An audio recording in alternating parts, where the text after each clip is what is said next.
My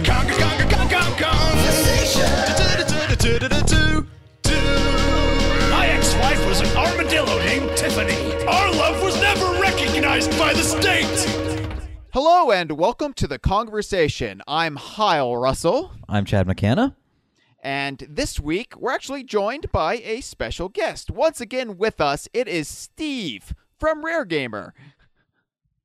Oh, am I meant to do an introduction there? So. You can at least say hello. Oh, okay. Sorry. The listen. So Steve is being represented by deafening silence at the moment. That's how usually I go through everything. There's usually a trumpeting fanfare that follows me, but not this week. Now it's just going to be silence. Just dead air. This is the hospitality you can only find in the Kongversation. Exactly.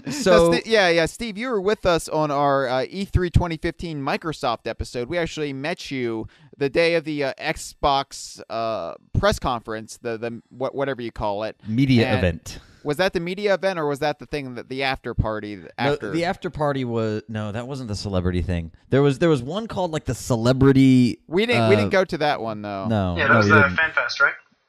Yes, it was FanFest. No. FanFest was the breakfast that we didn't go to either.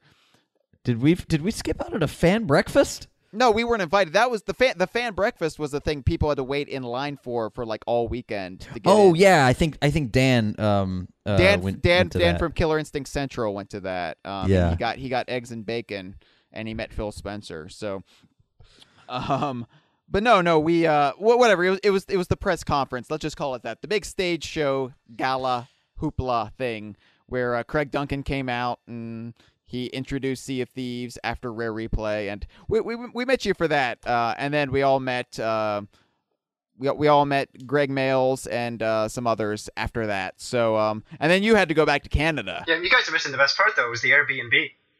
Oh yeah. You talking about the one that we had, or did you also have a? No, I joined your Airbnb. I was in a really swanky hotel actually. So. God damn it. Yeah. It only got the place that we were staying, which I don't know if the audio, the waveform envelope, gave away the ambiance of that place when we recorded our podcast, but it only sort of disintegrated as the week wore on. I really think the pubic hairs on the floor helped insulate our audio. It really made it bounce more than it. Yeah, I think it was who the needs to Italian spend bed money? sheets actually. It's those mobster covers that it's like a ductwork for audio. It's great. Yeah. They're like that shiny sort of fabric. It's like synthetics. Yeah. The shroud of Tony Soprano. Yeah. Yeah. The faux silk. It was lovely. You're gonna take a nap, see? Yeah. The every morning, I hacked up my lung that ultimately wound up in the shape of a horse head. As it does. To be fair, it was great with the Donkey Kong Country soundtrack behind it. Dun, dun, dun, dun, dun, dun. So anyway, yeah, that Airbnb was high quality. But you had to go back to Canada, so you didn't get like the full breadth of the Rare sort of meet and greet experience that we got, apart from meeting some of the Sea of Thieves team, including Greg Males. Yeah, it was just Greg and the two guys I met there, like Joe Neat and the others, but that was all I got for there. They're the Professor and Marianne from Gilligan's Island. Damn it! This is how similar Chad and I are. I was scrambling to make that joke, but he edged me out. Greg Males, Joe Neat, and the rest. Yeah.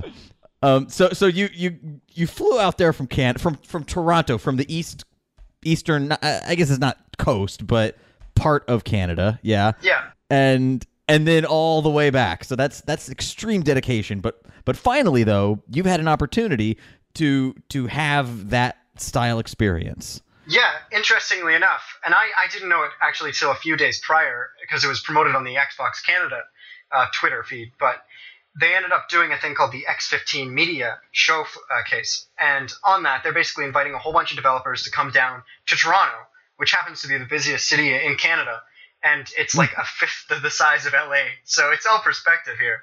How often can you say come down to Toronto? Isn't Toronto pretty far up?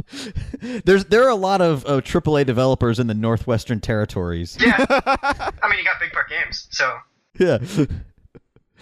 Wait, is that a real studio that's in the Northwestern Territories? they're in Vancouver. They did Connect Sports Season 2 with Rare. Oh, wow. Yeah. Okay, great. Did they show up as well to this? No. Yeah, they announced Oh. Connect Sports 3.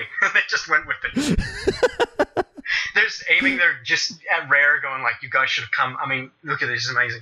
But no. Oh, Santa Claus. He's up in the North Pole. He makes toys and games. Yeah, he does make games. If you guys played, what was the one? Amnesia, The Dark Descent? I think that was one of Santa's first, actually. I haven't had the pleasure, but Yeah. I'm sure it's jolly. Oh, yeah. And Five Nights at Santa's. I think that was the next. Very specific niche this jolly old fuck is going for. So. Yeah. So X15 is this the 15th X show, or like what is it? Well, No, Chad. This is the 15th X-Men movie. You see.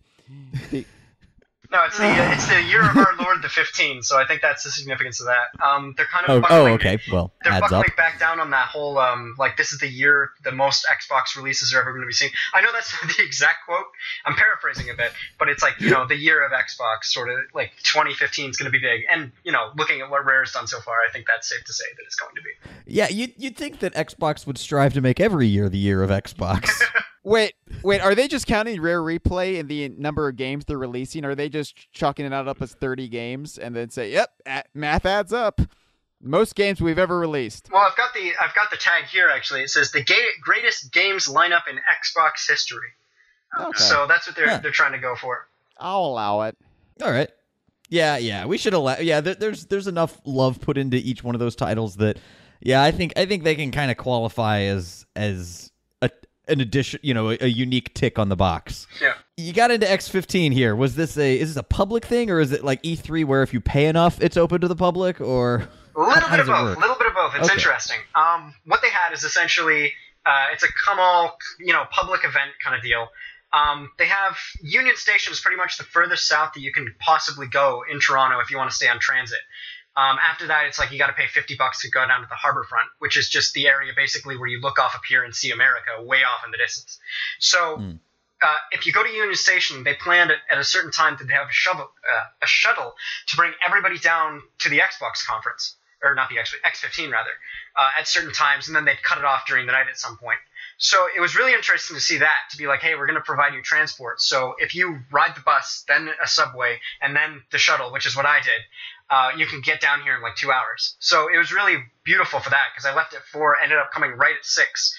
And at that point, even still, I was really surprised and really gleeful at the turnout, because Canada, I mean, it's great when you're pre-ordering a game because you don't really have to here. I remember when Xbox One first came out, and one of my friends was like, "Did you get it?" And I'm like, "Yeah, I'm gonna pick it up tomorrow." He's like, "Oh, you pre-ordered?" "No, I'm just gonna go pick it up tomorrow." Like I'm just gonna walk in, point at it, and they're gonna give it to me. And it's funny because he was an American, and he's like, "I can't do that. I gotta like months in advance. Otherwise, they're like, no, we're sold out." So. Oh yeah, you've got to do a second mortgage and sign away your kidney to someone to be collected at a later date. Yeah, And that's also why we're all armed down here, is because there's often shootouts for the consoles. Mm-hmm. So, well, unless you're getting like NHL 20K15, there's nothing to worry about. That's your Madden. That's our like beat up everyone. There's violence in the streets when there's a hockey game on sale. I'm being satiric. I hope you guys know that. You're like, oh, this is great news. But so going down there, a massive lineup outside, and they had just a standard kind of like, you showed up at the door tonight. Congratulations. Here's your wristband kind of thing that says 2015 Xbox, standard. I didn't pay Jack. That's extremely Canadian to tell someone congratulations for showing up at the front door. Actually, we apologize every time we go through, so it's good. Sorry. Exactly. Sorry, welcome to the event. Sorry. And then there was a VIP line, which, from what I could tell, it was printed out pages. So I guess at some point, different outlets allowed you to kind of preserve your spot in advance. I don't know how many months or weeks or days, but there was a number of people that came forward with slips of paper. And I remember at one point, one of the maitre d's was going through the line, screaming like, "If there's GameStop, do you have a GameStop thing?" Blah. And, like, you know, there's people coming forward with that. So I assume at some point retailers were like, "Hey, let's, you know, give these out." So they got to be the VIP line. And the cool thing about the VIP line is it's right beside the ordinary line. So while all the ordinary normies are just sitting there waiting to get in, you get to pass them all and just sneer at them as you know, walk across like 50 people and be like, "Yeah, you guys aren't getting in here for another hour." Yeah, that's the absolute best part about getting one of those passes at like Universal Studios or Disney. Exactly. It's not so much that you get in, you know, 5 times as many rides. It's really the feeling of smug superiority. Exactly. So that was the start of it. And I remember before that, I ended up tweeting Rare saying, "Hey, you know, I'm coming down to see this X15," basically because I heard they were going to be there. They ended up tweeting just the day before that, "Hey, we're going to be down in Toronto. Come check us out." So I immediately saw that, freaked out, cleared my schedule. I'm like, I'm making this thing. You know, I kind of missed Right. E3. I botched that. I cannot miss this. So They invited you in 140 characters. You cannot pass this up. Exactly. So I completely forgot about the Twitter thing. I just thought you were making a reference to like all of Rare's like 30 games.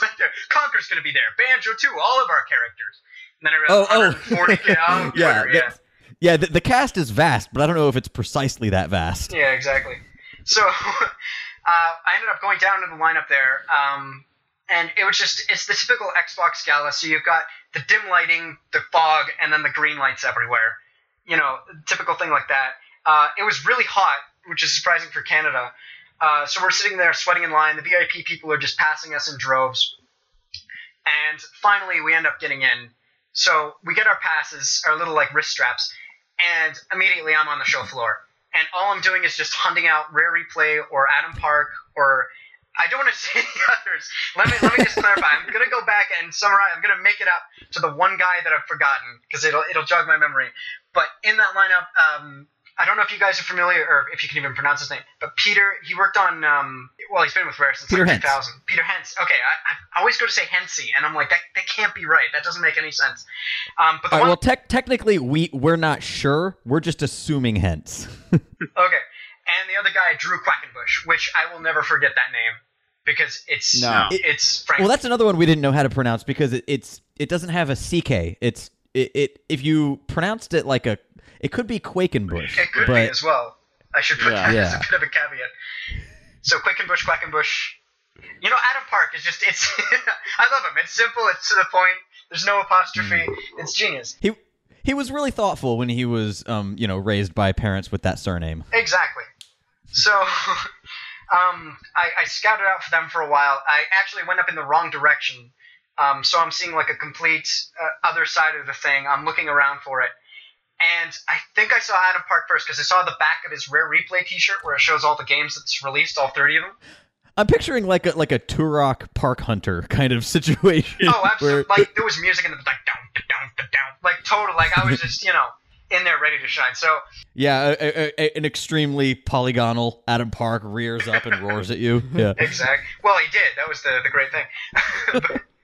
But I ended up going off to the display. They had 3 TVs. Actually, they had 6, but it was back-to-back TVs. So 3 facing one way, 3 facing the other one. I'm just playing Rare Replay. So they have the bar just off to the left, which provided great, lighting for that one. And then they have right across from that is Rare Replay. So, I mean, perfect proximity to the bar. So I really like... Okay, you guys are thinking of something else, but here's my justification. Aside from the getting completely smashed. Anybody who's getting thirsty, which they do, they're playing all the time, is going to go to that bar. And they're going to turn around, boom, Rare Replay. I mean, it's perfect positioning. So that is fantastic. My only question is, was there easily accessible or identifiable restrooms? Because that was an issue. Like, our first day of E3, we hunted. And I can only imagine if you're introducing alcohol into the mix, you need a place where people know to go. So it's not like wherever they can find it. Yeah, the bathrooms were... they were marked regularly. They could have done like... I figured most of our discussion should be about event planning. So, just to help them for next year, X16, right? I actually want to know what the urinals were shaped like because, of course, the urinals at E3, they were a big trough. That you could... Yeah. And I urinated with the Nintendo of Japan employees multiple times. And Multiple times. He would troll outside the restroom until he saw Japanese people go in. Yeah. yeah. So I don't know how much. So go ahead. Yeah. So the bathrooms are good, I guess. 5 stars, Xbox. Plan that for next year. It's like, we're definitely gonna have bathrooms next year. Apologize. We seem to have a fixation on this podcast. So, I saw Adam Park, back of his T-shirt, and I just at that point it was like, that moment where you're just like, oh, finally this is happening. So you know what this sounds like? This podcast is sounding like what a Sasquatch hunting podcast would sound like. And I saw the back of him. I recognized his squatchy backside. It had to be Adam Park. I was hearing park calls before I got there. Have you seen Finding Bigfoot before? There's so many documentaries. I don't know if it's just here because we have the whole It's not Ontario a documentary. Bigfoot. But just Bigfoot documentaries in general, we get them every once in a while in the news too. Just, I saw him there, he's squatting down, and you're just like, dude, like, you reek of alcohol. Like, no one believes you. That Bigfoot fed me rum. He just squatting there, he got Jack Daniels. He said, I got drunk. But no. So I saw the elusive Adam Park there in the distance. So I went up to him. He was just finishing up with another guy. Is what I'm going to say instead of probably what actually happened, which is like I ran up in a gleeful fanboyism. But he turned around and I'm like, hey, Adam Park, I'm Steve from Rare Gamer. And immediately he registered. He's like, oh, hey. And I mean, you're right. He is the most warm, fucking, most charismatic guy you will ever meet. Yeah, the term that I think it was Lee who was on their Twitter account at the time.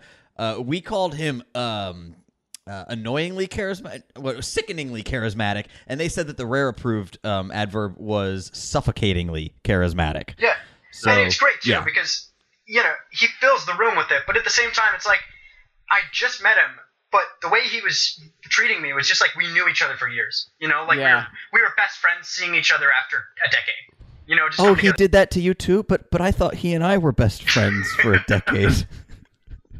I have memories. No, he is. They will have made an egregious error if they don't send Adam Park to like every public event I that think they they do. have too, because he was at Gamescom, and they sent. Yeah, and he was at Comic-Con. Yeah, too. Yeah, so they're doing a good job at least. He's definitely earning his paychecks. Yeah, he's like the nicest, as you said, guy in the world. It's like you don't feel an ounce of placating the masses or like he is genuinely invested in the conversation. To be fair, that was everybody we met from Rare. Oh, yeah. It was different from some of our non-Rare interactions, like over at the Nintendo booth, but yeah. Yeah, well, I mean, Joe Neat and Greg Males and the other guys and the rest. So, there's and the rest. Yeah. I swear, I'm going to remember his name by the end of it. I feel so bad for forgetting it. I'm terrible with names, too, so it's taking more brain power than I can possibly summate. So, but anyway, so Adam Park is there. Warm guy, just crazy friendly. And this is Canada standards, too. Keep that in mind. Like, I'm a Canadian, I'm calling this guy friendly. That's a high standard. Yeah, you're already playing at a handicap if you're not Canadian. Exactly. So, so I met him. He was really great. I brought a whole bunch of Rare merch because, of course, I've got, like the pins and the bag and everything like that. I've decked myself out with Rare stuff. Mm. And he sees that. He's like, oh, you've got a Rare pin. Because Amir graciously, from the E3, ended up grabbing me a pin from the show floor and mailing it back to me in Canada. So I got that great. like 2 weeks later, and it was great. It was still wrapped. I was like, "Oh, that was so nice." So I definitely we were squirreling those away like nuts for winter. No, we they didn't go on eBay or anything. They went to some of the rest of our DK Vine staff that supported our efforts throughout the show. So it's funny because Adam Park had one that he was going to give me. He's like, "Oh, but you've already got one." So I'm like, "Oh, maybe I shouldn't have worn that." Just, "Oh, thank you. This is my first one." But I was like, "Oh, that's fine." So it was great because we just ended up chatting for a while about, life at Rare and everything like that. And it was just amazing because he then introduced me to Peter and then took me over to Drew, who was helping people out on the other side of the booth. And did you talk about the seamen in Spiller's Harbor at all? We talked about Spiller's Harbor, but we didn't talk about the seamen, unfortunately. That would have been a Peter Hentz conversation. Oh, okay. Yeah. Well, that's good then. That's a special moment. Just the three of us had, Chad.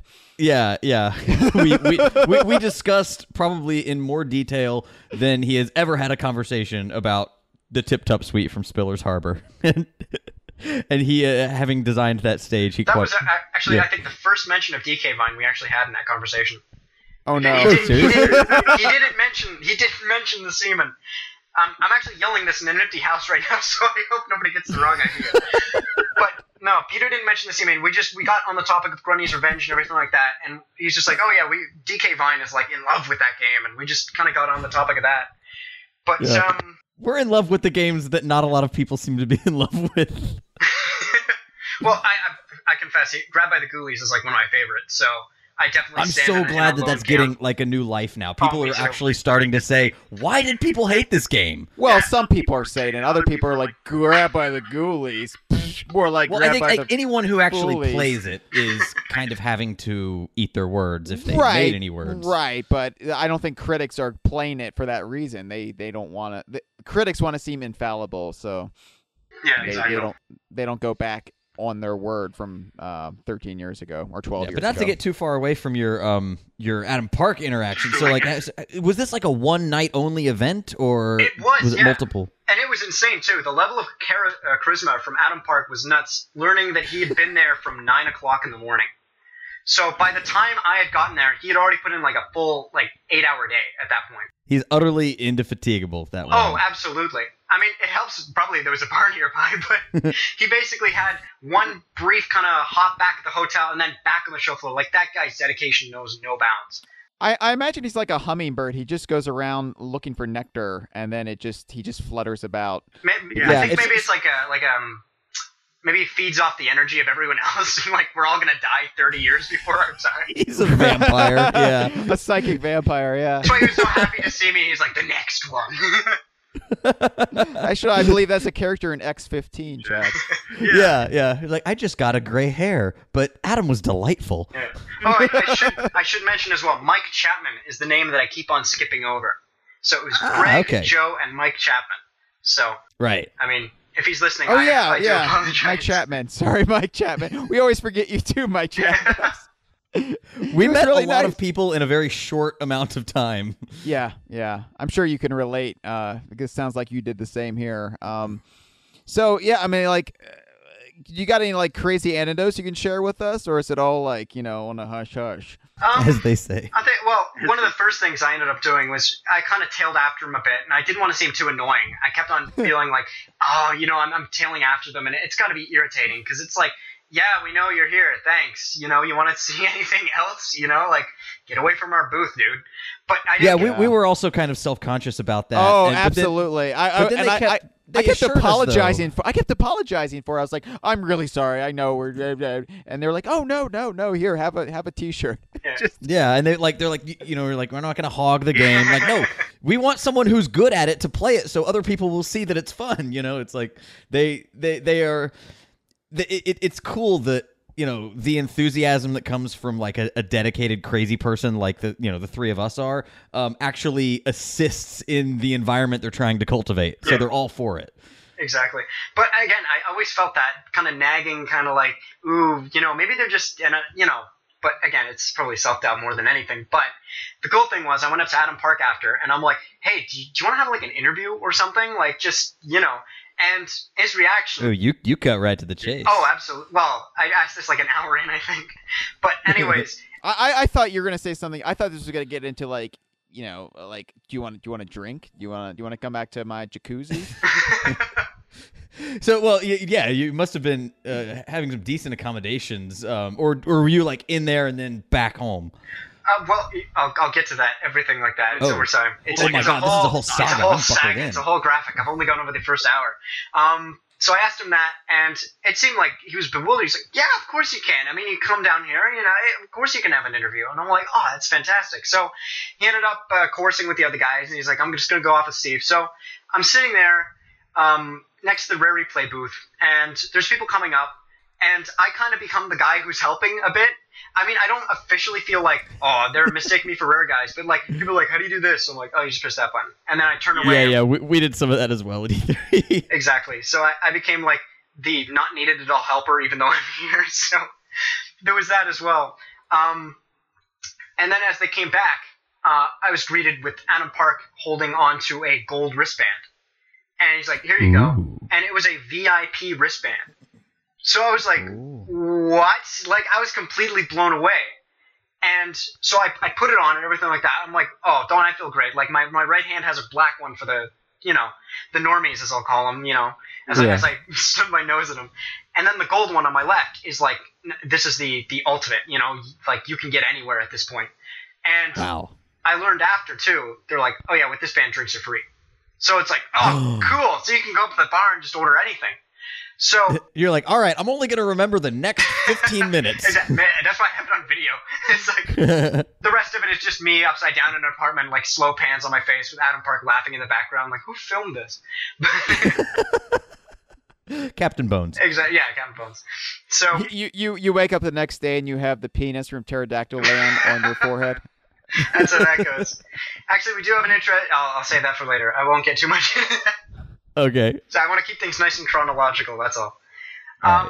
So we ended up going outside, and the whole plan was like, we're going to get to somewhere nice and quiet, even though it's kind of arguable if it was or not. I have the videos, and I'm looking through it, and you can hear cars honking and seagulls going and stuff like that. But for what it is, it works. So we're just standing there overlooking the pier, and it's almost strange because, again, it's that whole best friend vibe that you get from the guy, that we're just standing there, two dudes. He's like, oh, you call those Canadian geese in here too?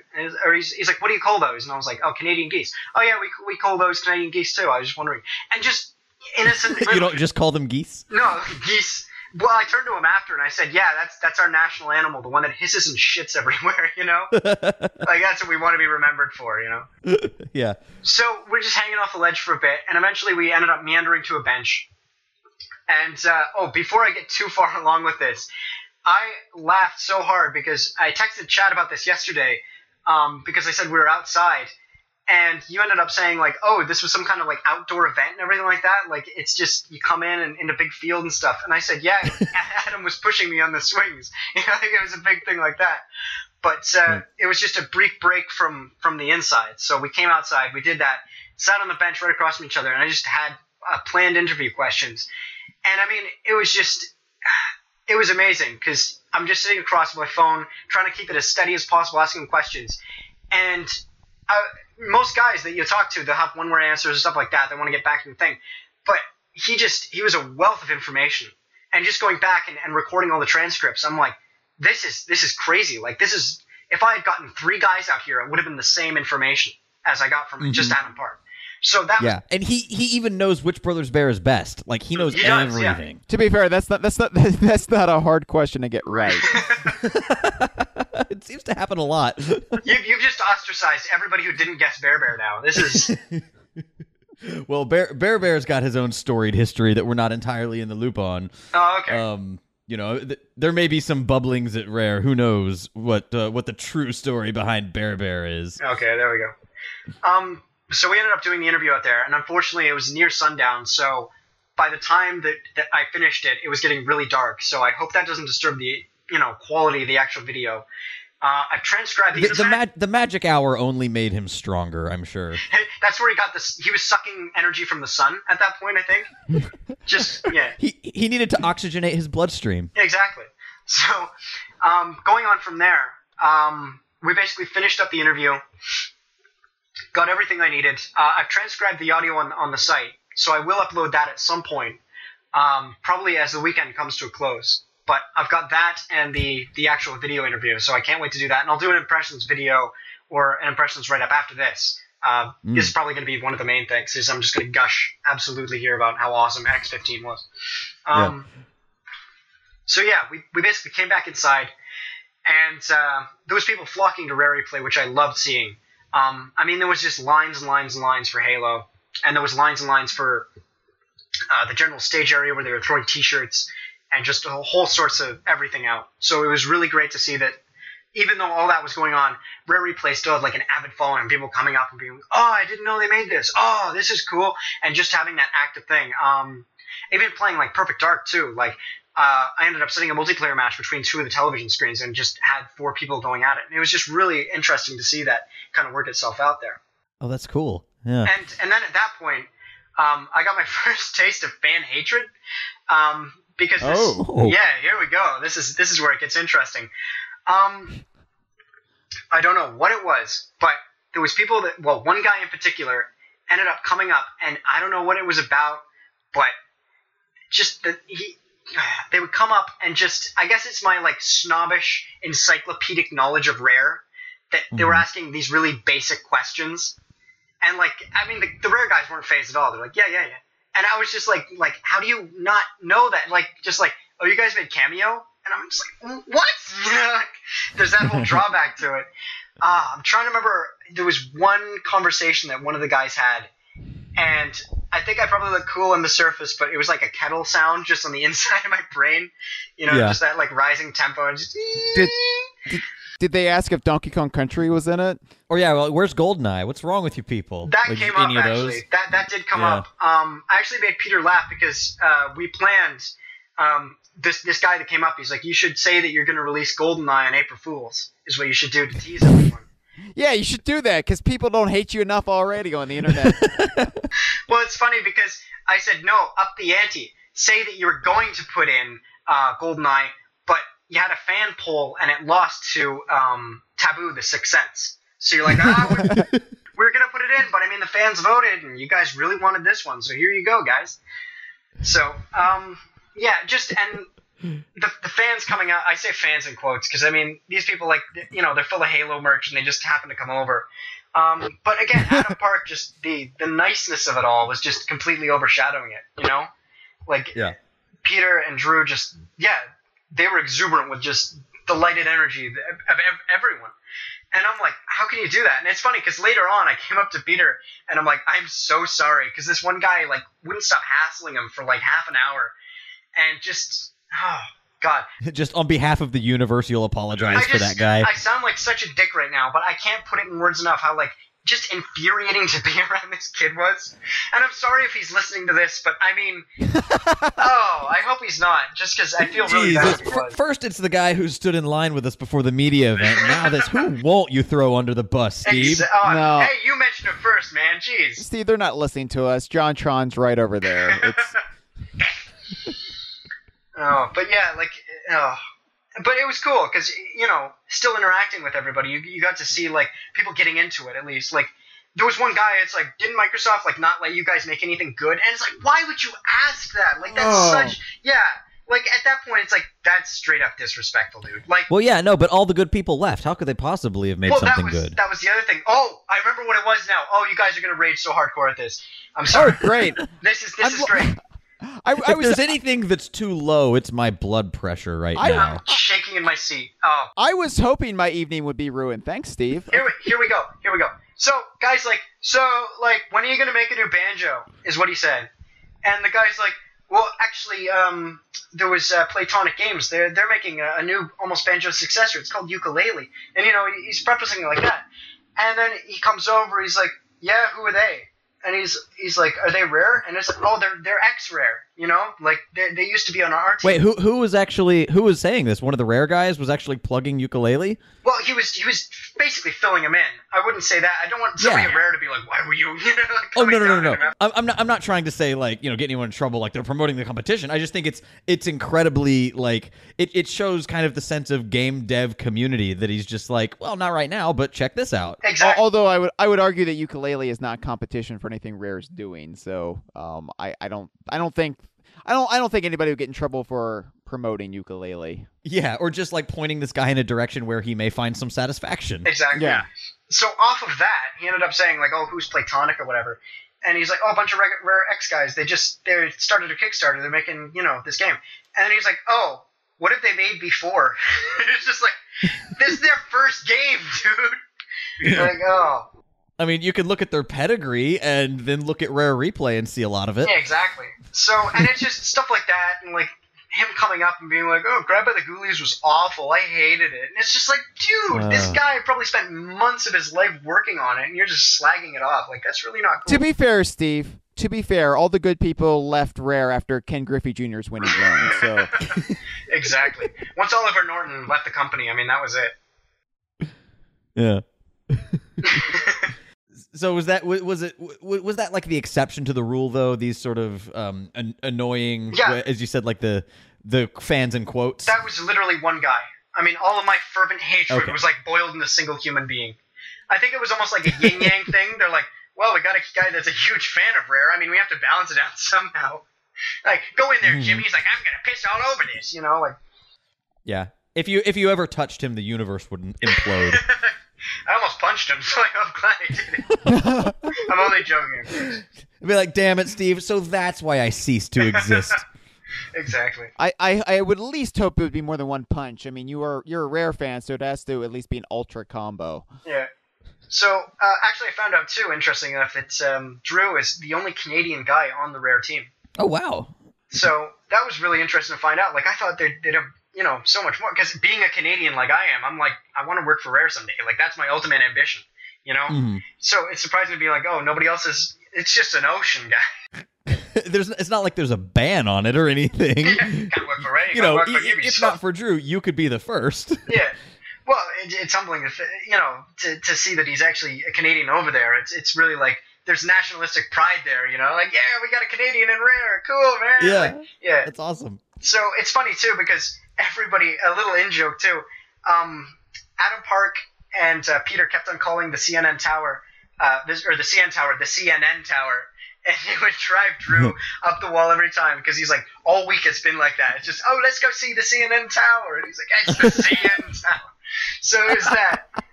He's not a Toronto local, but he is from Vancouver. And I actually talked to Peter about Vancouver, too, because he was there when Big Park was doing Connect Sports Season 2.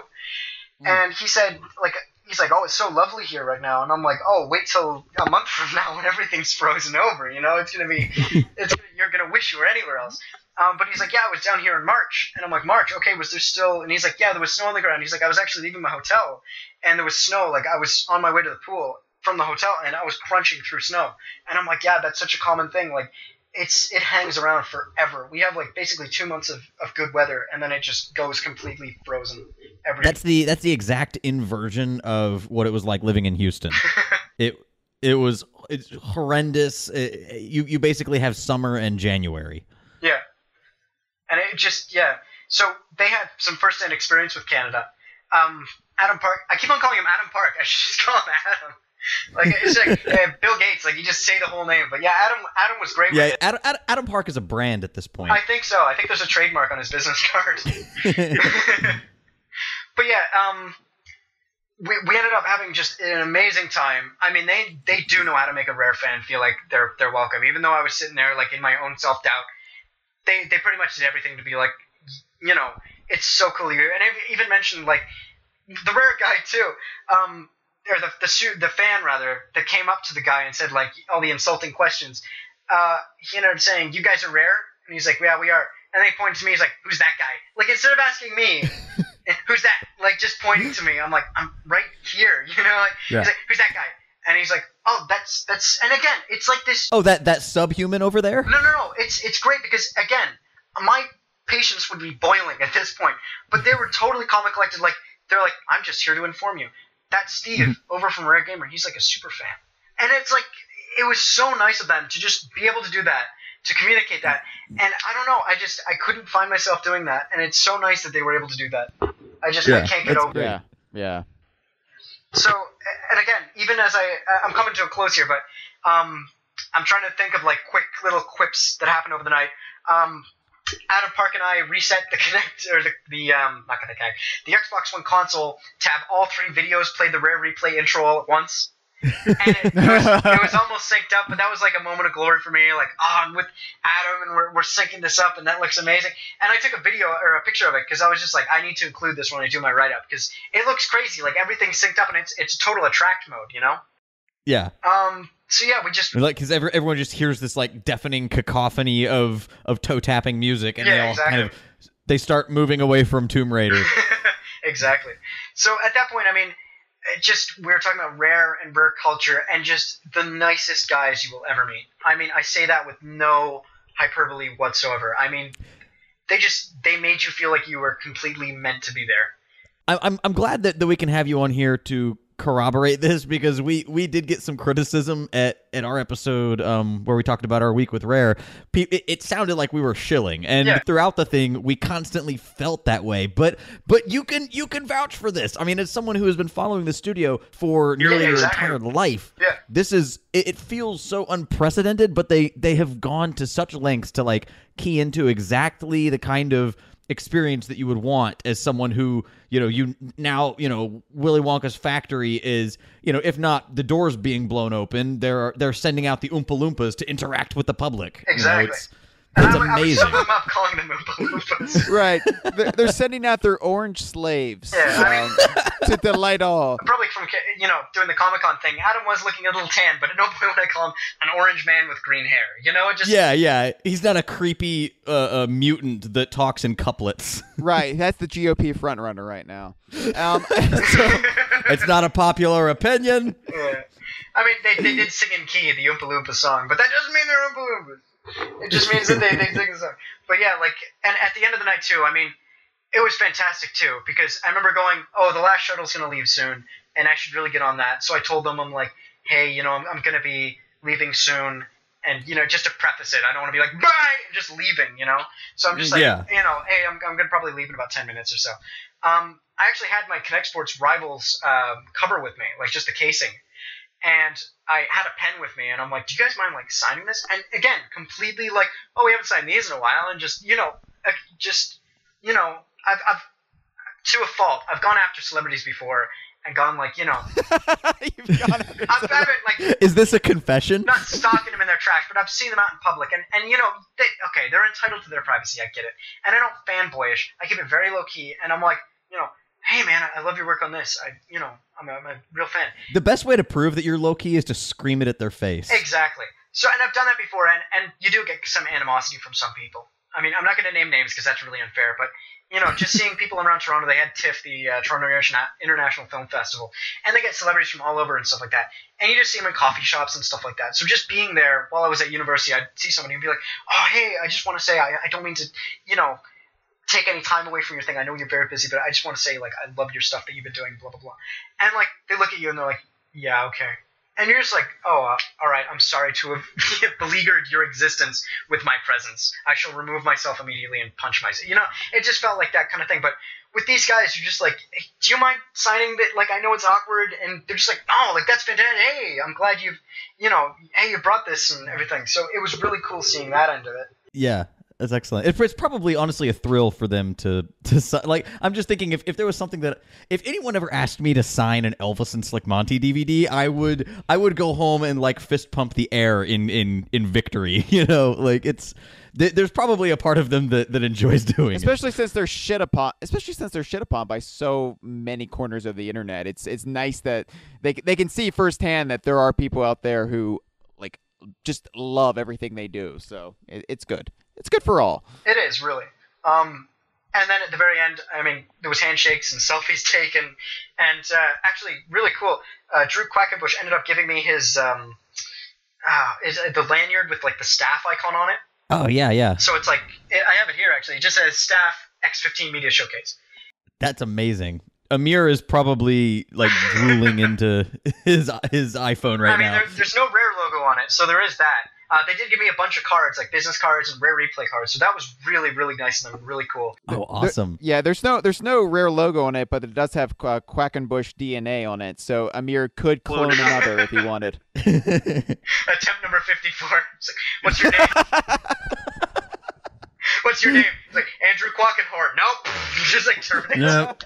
What's your name? Kill me. Nope. There's arms coming out of my head. And he just winds up making a perfect replica of Brundlefly at one point.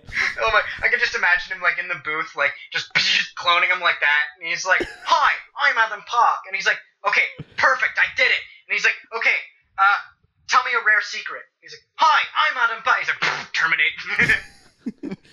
It's that one won't keep repeating that. And so, I mean, I kept on having that dialogue in my mind, but I mean, like, he's such a cool guy. I mean, I'm totally glurging at this point, but Adam Park, like, I want to hang out with the guy every day. Yeah, I don't know what that says about me and my lack of friends, but just No, the thing is though, I have the exact same impulse. It's like, it's so cool though, because, you know, we have kind of been following the goings on from the outside, and so like there's this common frame of reference, and you feel like you're talking to someone that you've been friends with for years. Yeah, exactly. So it doesn't feel like creepy and stalkerish and too soon. Yeah. You know, but it's like immediately there's this shorthand that you only have with people that you have known forever. Exactly. And then at the end of it all, he walked me to the bus where I was getting the shuttle thing. And I mean, you know, you exit the building and the street is like, just, it's a sidewalk leading to it. But just the fact that he's like, yeah, I'm going to walk you out to the, it's like, dude, like, oh my, this is unending. Like, I'm going to be crying on the bus home, you know? Like, the level of commitment and dedication, just like, you know, and at one point too, like, I was like, I told him this, you know? I'm like, hey, it's so cool that, and they're like, yeah, we knew that you were coming kind of thing, and we're glad that you came. And it's just like, oh, it's totally like a double, you know, like it's a feedback. It's not a one-way thing. It's like, right. God. So I hope. Yeah, we got the same. Whenever we were at E3, and he's like, you know, we said, hey, we're from DK Vine. He goes, DK Vine, like, oh, like, I almost missed the greatest part of it all. I made a top 5 list in front of them, basically, because I basically do one every month. It used to be a lot more commonplace because in like 2012 I didn't have a job or really a permanent job, so I could do like 5 in a month. But then as time gone on, and like even now I'm busy so much that I can only do like probably once every month. And strangely enough, you've never freelanced for David Letterman. There you go. I've applied, trust me. But no, I ended up doing the one this month for Rare Replay. It's on the site now. But they were totally helpful with that because it's all the Easter eggs. And I dedicated the list to them because, I mean, they were just so nice. But with that one, I'm doing the next one, actually. Spoiler alert, I'll probably do it this weekend. My next top 5 is going to be like Ken Lobb and all the games he's appeared in, because marking Rare Replay, there is an achievement named after Ken Lobb. And there's a little light. Collaboration or something like that? There's a little twinge that goes off in my mind every so often when I read something like that. And I just go, that's 5 of something. I rush off to write the list. So, yeah, there's, without giving too much away, you're going to want to read those. Just Klob in, like, the gun from GoldenEye, right? Of course. You got his face in Perfect Dark, and Perfect Dark XBLA with the Clo 1313, so there's that as well. You know, and there's 5 total, so doing that, I'm like, yeah, I'm just going to mention that. Oh, Jetpack Refueled is another one. There's the Klob Ring Worlds, so I'm going to mention that as well. God, speaking of Jetpack Refueled, I was just playing it right before we got on this call, because I've been trying to get the 1 million achievement, and, like, I am only on level 21, and I'm struggling to get, like, I'm doing it, like, 4 levels at a time, and I understand there are 128 of these fuckers. There's no way I'm ever going to get to see that Ken Lobb stage or anything else beyond, like, level 30. Well, I got stuck for the longest time at Outpost Kazooie, because the 4th level of the 5th is so hard, and you'll rage quit more times than anything, and you'll see Outpost Kazooie come up again. But honestly, it's weird. Once you're after that point, once you get to the next haven, it feels like it's medium for the next bit, then it gets a bit easy, and then medium again, and then by the end you've beaten the game. So, I mean, honestly, like, just keep on pushing for it, because that's the experience I had as well. That's exactly the encouragement that I needed. Thank you. I think it's Uncle Tusk's old adage, don't be rubbish, you know? There's also that. So, yeah, I ended up walking me to the bus. It's funny, because there was a guy there in line, and he looks at me, and he sees all the rare memorabilia, and he sees the rare staff like, hanging from my neck, and he goes, oh, you're with Rare. And immediately there's that, like, Satan devil, you know, that appears on the show. Yes, and Banjo-3 is coming, you know? But no, I'm not Rare. But you're wearing the thing, and I'm like, yeah. I would have said I was one of the good ones, but I left years ago. Oh, there you go. You're platonic then, yes I am. No, I made Wonder. Oh. And then at that point it was the bus home. Then that must have been like, what was your experience like unpacking all of this on your commute, back to your homestead? Was it like has it all sunk in yet? It still hasn't. I mean, I'm still it's been like a week and I'm still on cloud 9. Like I remember getting home, taking pictures of the VIP like wristband and sending them off to my friends. Who care or not. I don't know at this point. Like, yeah, that's great, Steve, whatever. But right. And I have my Connect Sports Rivals discs just sitting there. Actually, it was really cool too because I got to show Peter some of my art because he's the art guy there. And I actually talked to Adam Park about that because he's like, "Oh, what are you planning to do?" And I'm like, "I want to work for Rare someday." He's like, "Oh, you mentioned you're in university. What are you going for?" And there was that whole spiel of it. And I'm like, "Oh, I'm doing for art." And he's like, "Oh, you want to talk to Peter then?" Like, totally like, whoa, this is a leg up in the industry, So you didn't expect to have a job interview today. Exactly. So he's an art director, and I didn't have anything on me, unfortunately. I have some receipt paper drawings that I keep in the back of my wallet. Just at my job, I like print out some receipts and then just doodle on it and stuff. So I ended up showing him that. Oh, I love receipt paper. A ballpoint pen glides so smoothly Mechanical over it. pencils are lovely on that. Oh, are they? You cannot erase, so don't mess up. But I mean, going into it, just don't be rubbish at drawing. Exactly. The actual job interview is Peter expects you to draw him like the ladies you draw in your art. There you go. He's sprawled out on the couch with the blue diamond on his neck. Yeah. So it was really cool because he saw I had an alien in there, and he's like, it was a short alien. He's like, "Oh, it's Elvis as a baby." And I'm like, "Oh, that's so cool that you're like, you have the rare lore in that too, Yeah. I feel like there's so many game studios that just they're in it to make a thing, Like they don't really care about the end product. Mm-hmm. Like probably a lot of app developers making like Flappy Bird clone or whatever. They're just like, yeah. But I mean, the guys who work at Rare are like Rare fans as well, which is really, really cool to see.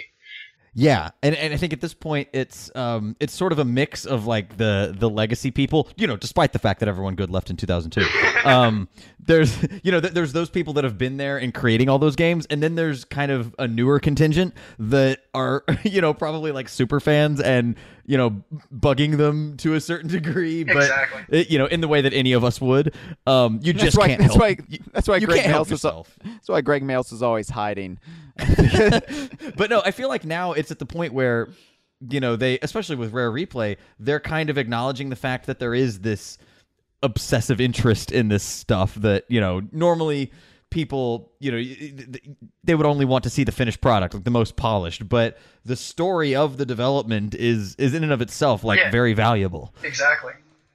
And just, going from that, and in the interview we talk about that too, but like, you can just tell totally invested in every day, like it's not a thing where you go to work and it's just like, I'll phone it in today and try it harder tomorrow. Like they just go in and full force it completely out. Like you can see the struggle. And Adam was like telling me, he's like, we had to narrow it down to 30 games, and like, just like, you could tell he sat down at that point with the whole team and they just debated for hours on, should we put this in? Okay, this is going in the maybe pile. Okay, this has got to be in. And he told me after, he's like, I don't think you could make Rare Replay again discounting any of those games. Like if you were to define Rare without those games, you'd be hard pressed to. It's those. Yeah, despite the fact that Anticipation, was not in there. I mean, or X the Ball, right? Let's be honest. X the Ball. Right. Yeah. Missed that one. So and you know what? Rare Replay is definitely missing. Actually, is all 3 versions of Jeopardy and Wheel of Fortune. All 3. Was it Genesis and NES? No, it was Jeopardy Junior, Jeopardy 25th Anniversary, and they had the same thing going for the Wheel of Fortune, like the Junior editions and all that stuff. Yeah. That's so much pixelated Trebek. Yeah. Well, it's funny too because I think it was Greg Mails who was talking about that when he first joined Rare. That was what he was on as like a tester. It was on the Jeopardy games and the Wheel of Fortune games. And then when it came time to do something else, he was probably like, "Oh God, no more quizzes, no." So wait. So that's where Grunny's Furnace Fun came from. There you go. Yeah. Thankfully, she never made you do it in the form of a question. What is Gobi's Valley? When we were talking to Chris Sutherland, he's like his first game was Spider-Man Game Boy. Yeah. So it's like all of these these people who have gone on to make. You insulted that too. You said, "Oh, okay, that classic." Oh, that classic. I facetiously referred to Spider-Man Game Boy as a classic. Come on. And you made the jerk off motion. I could see it from. It's an audio show. Yeah, I could still see it in my mind's eye. You were like, "Oh yeah, that you really made that game great, Chris." Look, Kyle. I think it's been well documented over the last few weeks what goes on in your mind's eye, and I want no part of it, sir. I'm just saying you insulted Chris Sutherland and he'll never be on the show again. I did no such thing. No, but so what is, obviously, you've been playing Rare Replay before getting to play it here. What do you think of the title? Obviously I'm sure we could gush ad nauseum. God, this isn't Rare Replay First Impressions Part 3, Chad. I just want to, okay, sum up your opinion of Rare Replay, Steve, in 30 seconds. Go. No. Well, I got a question first. I got a question to phrase a question. What was the first thing you guys did when you got Rare Replay?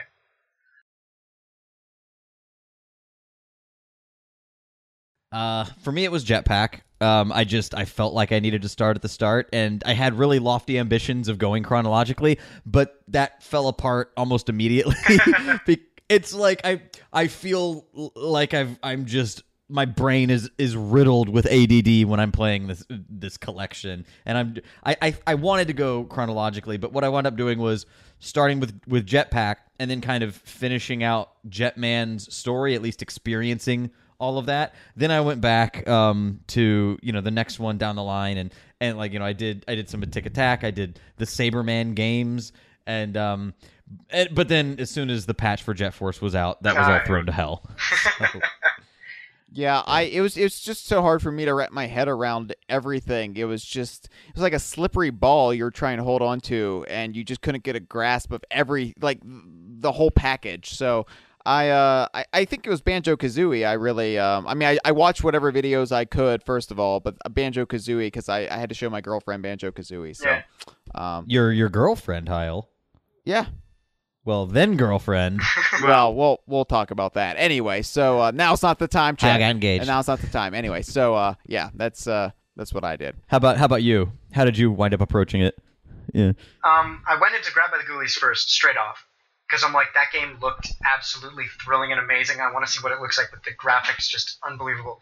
So I ended up jumping in there, playing a few rooms, and I'm like, okay, the anticipation's killing me. I got to see the rest of the game. So funny enough, when I went into Grab by the Ghoulies, an achievement popped up, and it was like, dunk, you played Grab by the Ghoulies for the first time. And I'm like, oh, cool, it gives me an achievement for that. So I end up exiting the game, and then the stamp comes up, like the punch card kind of deal, and it just goes, boom, and it gives me a thing. And it's like, oh, so if I fill up all that, I get to unlock a video. So the next half an hour was spent, okay, go into Jetpack. All right, achievement. All right, quick Jetpack. All right, go into Lunar Jetpack. No, you did that. Oh. I did. I went through every single 30 game, and then went back and watched any video I could. And then, of course, I played them all like chronologically and enjoyed it.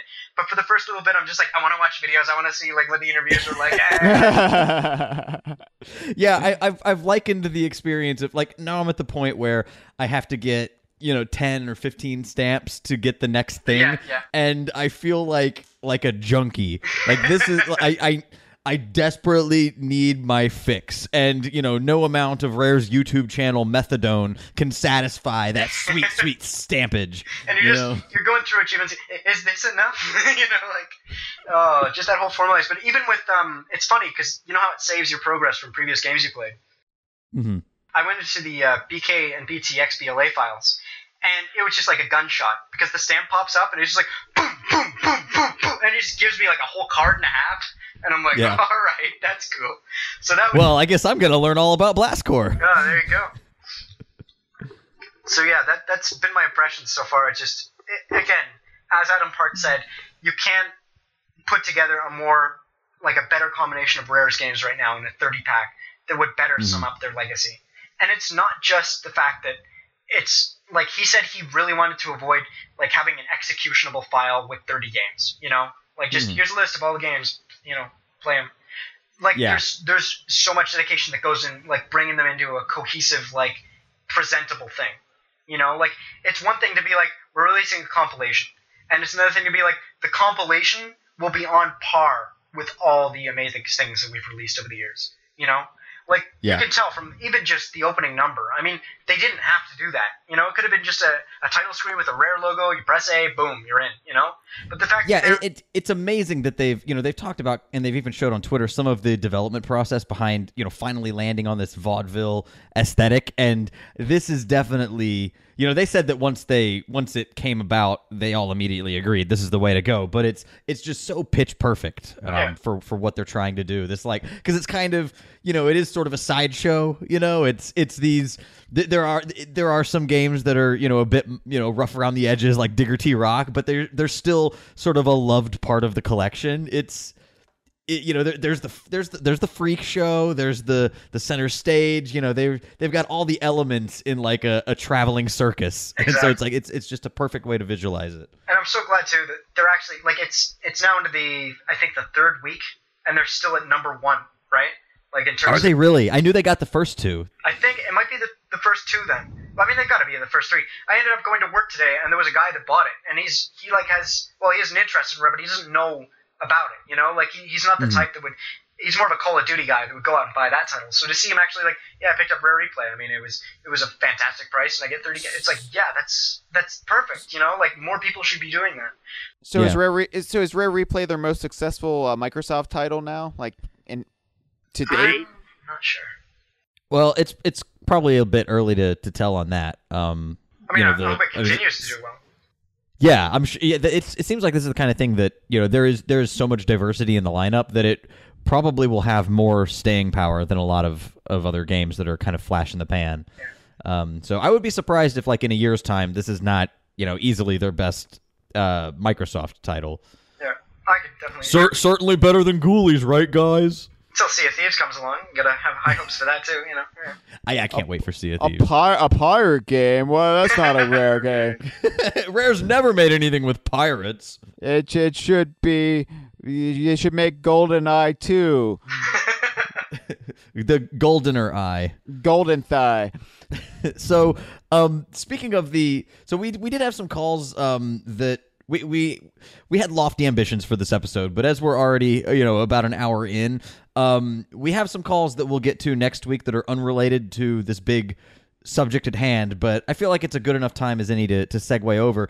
Talking about the quote unquote front end to Rare Replay, we've been wondering what's the deal with all those cutouts. Wait, Chad, you did it wrong. You didn't put any energy into. Hold on, you mean what's the deal with the cutouts? They're not cut, and they're not outs.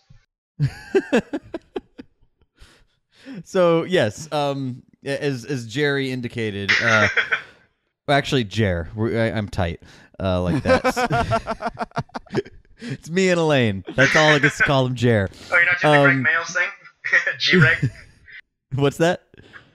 When we met Greg Mails, it was like, oh yeah, G-Reg over there, We're on a first name basis with that. Yeah, we call him Big Groggy M. Yeah. There you go. So, but we've been wondering what's going on. Are those, especially on DK Vine, where we're very obsessed with the character connections, and that's how we kind of define this larger game universe that we call the Donkey Kong universe, which now is, let's be honest, there's a Donkey Kong camp, and then there's all the Rare related stuff, and that's just due to the legality of it all. But we're always kind of curious. In my heart, Donkey Kong's still a Rare property first and foremost. Yeah, he's just a few islands away. But we wondered. It does seem to a certain extent that there is some characterization in these cutouts, especially in the opening number. So we wanted to know really what is the deal with this? Is it canon? What's going on? So the gentleman who wrote the song, who would be probably best positioned to provide a definitive answer, has done just that. Chris Allcock has descended down to what were you calling us earlier? The commoners, the normies, and he's going to give us the insider info, basically what the word of God deal is with Rare Replay. But let's hear his little intro first. See what he has to say. Hello, DK Vine. This is Chris Allcock, long-time listener, first-time caller, and this is my phone voice. Nice, isn't it? Well, I was listening to your podcast while polishing one of my Zeppelins, and it occurred to me that you guys have been doing a lot of speculating about the theatre in Rare Replay and whether those are actually the characters involved or not. And should have just let him describe it. I thought I'd give you one more chance to discuss the issue amongst yourselves before I crush your hopes and dreams. Go ahead, I'll wait. Oh, okay. So by the way, we haven't screened any of this call. So we don't know what the definitive answer is. But no, we actually don't. So can I start? Sure. Yeah. We also we solicited some listener calls, and we've got 4 of them lined up. Other people have theorized, but yeah, we can. Yeah, go ahead. What's your theory, Heil? And thank you, by the way, Chris, for agreeing to do this. This is amazing, and you're actually indulging our madness where we care about such things. Oh, you know they get off on this. They love fucking with us. Chris Allcock, of course, is the father of the aforementioned Bear. So, it's his fault that Chad is even romancing the notion that this is Bear is canon in any capacity. Okay, so I've never really believed that this intro is canon. It really can't be. Rare has a shared universe, but not all Rare properties are part of that shared universe. Mm-hmm. You really can't have some of these characters coexisting, or it would kill the It would really kill the spirit of some Rare properties if, like, let's say Joanna Dark coexisted alongside Conquer, I mean, I would be all for that, but I don't really believe that's Rare's intention. And these are cardboard cutouts, so I don't think this is in canon with anything in any of these franchises. So you're taking the cardboard cutouts literally. You're not taking them as an aesthetic choice, much in the way that, like, Yarn Yoshi, no one's going to argue that's not Yoshi. Well, but remember, Paper Mario is now confirmed to be an Mario from another universe. Now, that's an interesting point. Oh, Jesus. However, I'm not saying that either. I think what the theater... This isn't cut out universe versions of all these characters? No, I think basically what the theater represents is that the Stampers have isolated themselves with all the money they made, Howard Hughes style, and they've gone mad. So they're in, like, their bathrobes, and they're playing with these cardboard cutouts, singing to themselves at all hours of the night. Heil, you're not on Twitter, but if you've looked at the In Tim's World, which is Tim Stamper's Twitter account, yeah, it's fairly close to that. Where he's playing with the vegetables. Yeah. He has all these googly eyes that he just seems to paste on everything and then take photos of them for no reason. So I think Rare Replay is an out of universe, but in our universe, look at what the Stampers are up to in 2015. Namely, they've gone eccentric and weird, and that's why they made themselves the hardest achievement in the whole damn thing. So that's my answer. It's just it's the Stampers having gone a little mad. Okay, let's take our first. We'll, like, punctuate our theories with some calls. And we probably, Steve, we should have let you go first, being the guest. So no, I wanted to go first. My show. All right, let's take this call. All right, here's how the string theory works, right? In accordance to the Rare Replay Theater canon theory, which is highly debated online right now. In fact, I have blacklisted agents coming for me right now because I'm unveiling this. But listen, Rare... Hang on a second. This voice sounds shockingly familiar. How so? I don't see any similarity whatsoever. So, Steve, is this you? It might be. I'm just gonna say that. Maybe it's me from another dimension, seeing as this is tying in with that. Okay, potentially a cutout Steve. Who's to say for sure? Let's continue listening. Yarn Steve. Replay theater technically doesn't exist. I know, it's a breakthrough story, but here's how it works. Every conceivable universe that Rare's ever created is converging into one place. And the reason it is because the infinite universe theory. And the way that works is that every time Rare publishes a game, a new reality is created. Ghoulhaven Hall exists, but only in Cooper's brain. He's a mental patient in an asylum, but that's not important right now. What is important is the fact that all these universes converge into one. But why is everyone in 2 dimensions? And by that, what I mean is, why, when you look at the stage, you can actually see that they're all placards. They're flat. And the reason is because in that universe, you can only be represented in 2 dimensions because of all the universes converging. There's a 4th dimension of time as well. If you take into effect the Great Mighty Pooh solo at 2:41 exactly in that time, you can see that he comes in the 4th dimension. So by that, you get 3 dimensions. Now, here's the important thing. Rare wanted everyone to submit sing-along contests because they want to create more universe. It's their plan to take over the world. I shouldn't be saying this right now, but that's exactly what Rare wants to do. They want to create infinite universes, all in which Rare comes back from 2002's Great Fall. It's all part of the plan. Listen, I gotta go, but trust me, it's all part of the plan. I just want to say that wasn't me at all. I have no conspiracy theories at all. The reason that I'm seeing rare employees isn't for them to, diagnose me as some sort of, keep me under control. Like, you will appear here at this time or your family is dead. Nothing like that. Nothing like that. Take a look at this enclosed Polaroid. And it's just like a picture of groceries. With eyes on them. So this is an interesting one. I don't know quite how to respond to it. Did you just huff a bunch of paint before you call? Like, did you actually just write that out, or did you just freestyle it? First of all, huffing paint, that's called Tuesday. I basically called it. I had a whole plan to go, and it was completely improvised, first of all. Second of all, I had a huge plan to almost have, like, a rare is coming sort of thing, like ambulance noises in the background, but I couldn't sync it up in time.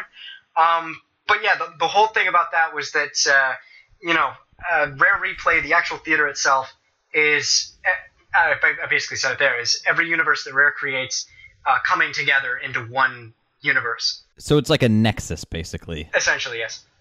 I see. Okay. And which is actually my theory about Showdown Town from Nuts and Bolts. I think it's Log's nexus for all video game realities. I think Log is a trickster god. Ooh, what if Rare Replay is actually overseen by Log? That'd be my theory. That was actually one of my early theories. Oh, sure I thought, it was. Sure it was. Yeah, I thought. Sure. Yeah. No, I'm. Come on.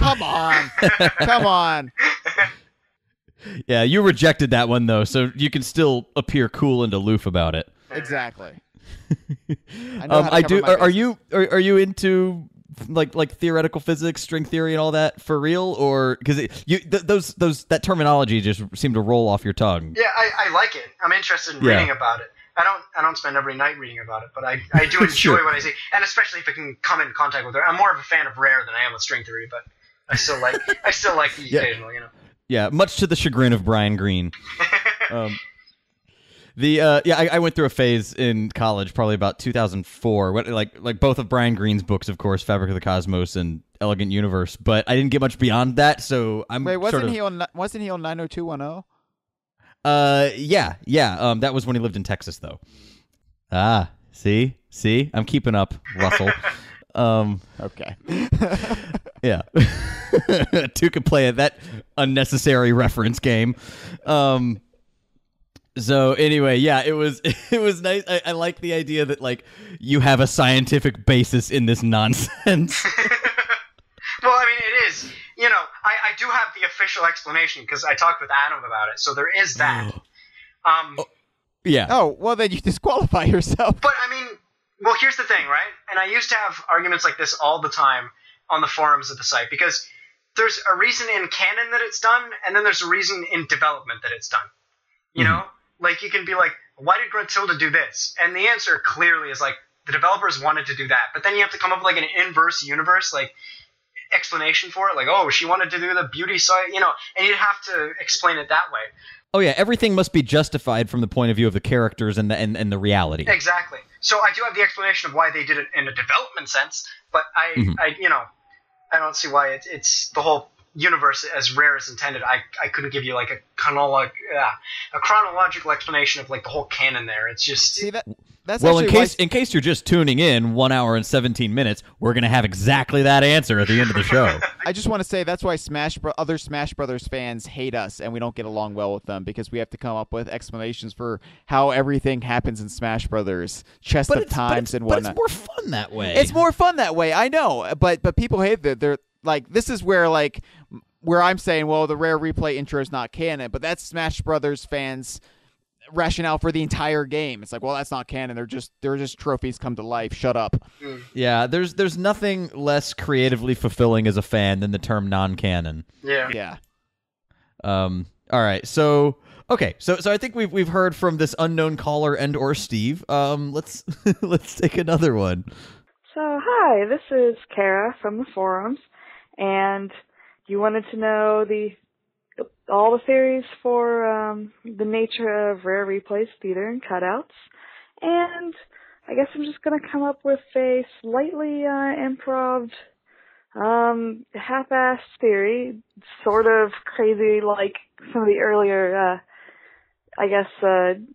DKU theories.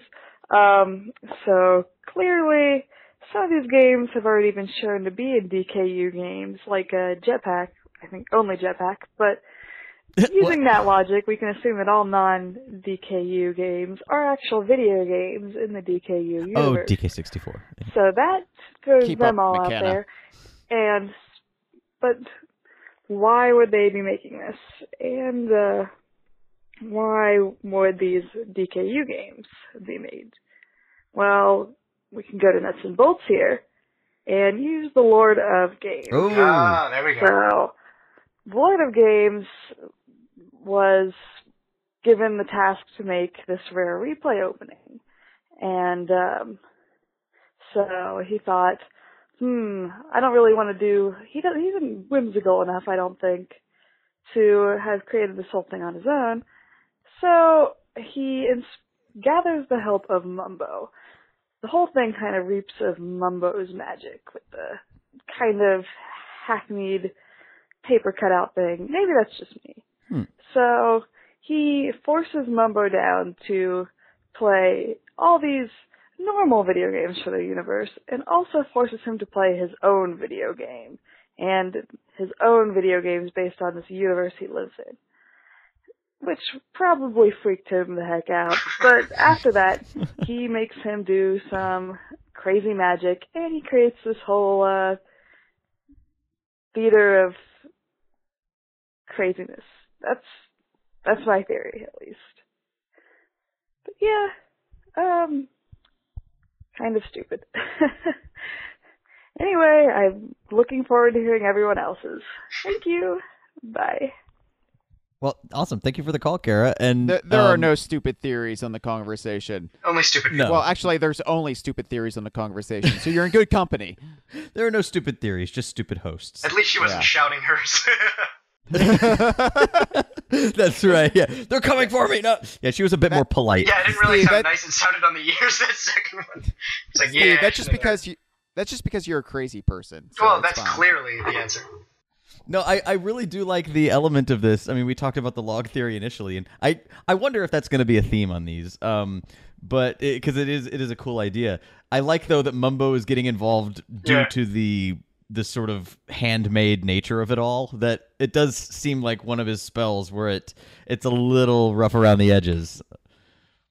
Yeah, I like it. I also like the fact that he would have to undergo a horrendous existential crisis. Well,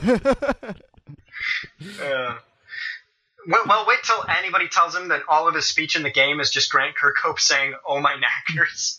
It's like every word you've ever said comes to that. Like, oh my god. He is not nearly hard enough to grapple with that truth. There you go. All right. Well, do you want to take another call, or do you want to hear Mr. Chad McCanna's theory? Let's take another because we've got a couple more. So I want to space them out. And you haven't come up with yours yet yourself. No, yeah, I'm still. This will give me time to stall. I actually have a theory here. It's going to break the universe a bit, I think, though, more than the string theory one. Oh well, let's hear it.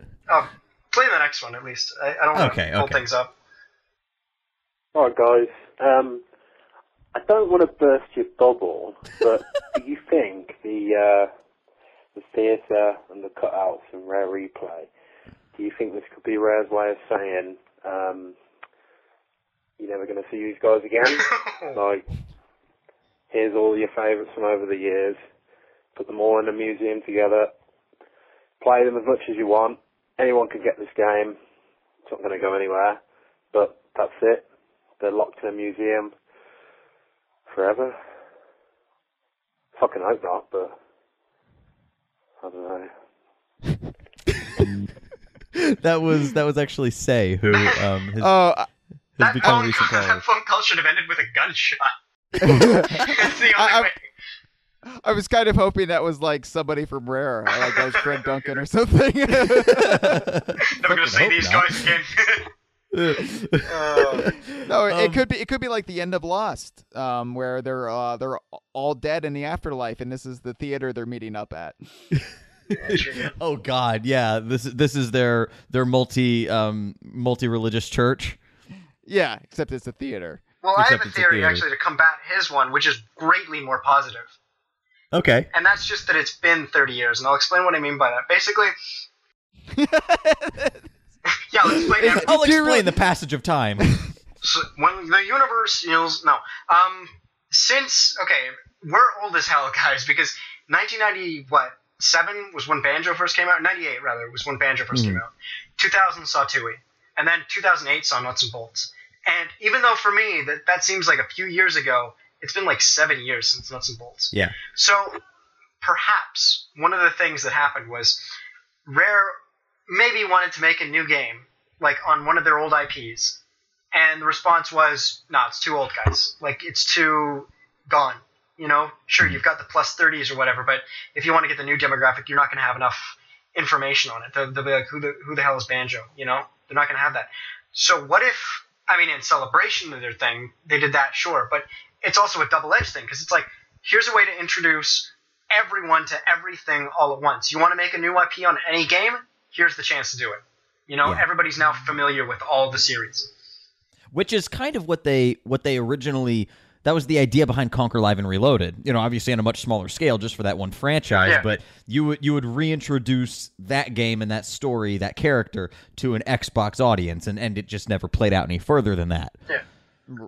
Yeah, that just backfired entirely because the audience wanted a new game, I think, and right. So there was just no interest, and it just kind of was dead in the water. But it's great now because now every Rare game is now relevant. Yes, they're all in the public consciousness. I was even... So I've been playing... I've gotten sucked back into Grab by the Ghoulies, and it's been really it's been heartening to see that... I told Janelle, like, all right, everyone fucking hated this game. Everyone in the media, that is, like, hated this game when it came out. It's really good. I remember it being really good. I hope it's not one where my memories are off, but please just indulge and play for a little bit. She named her save file Steve Buscemi, so we're off to a good start.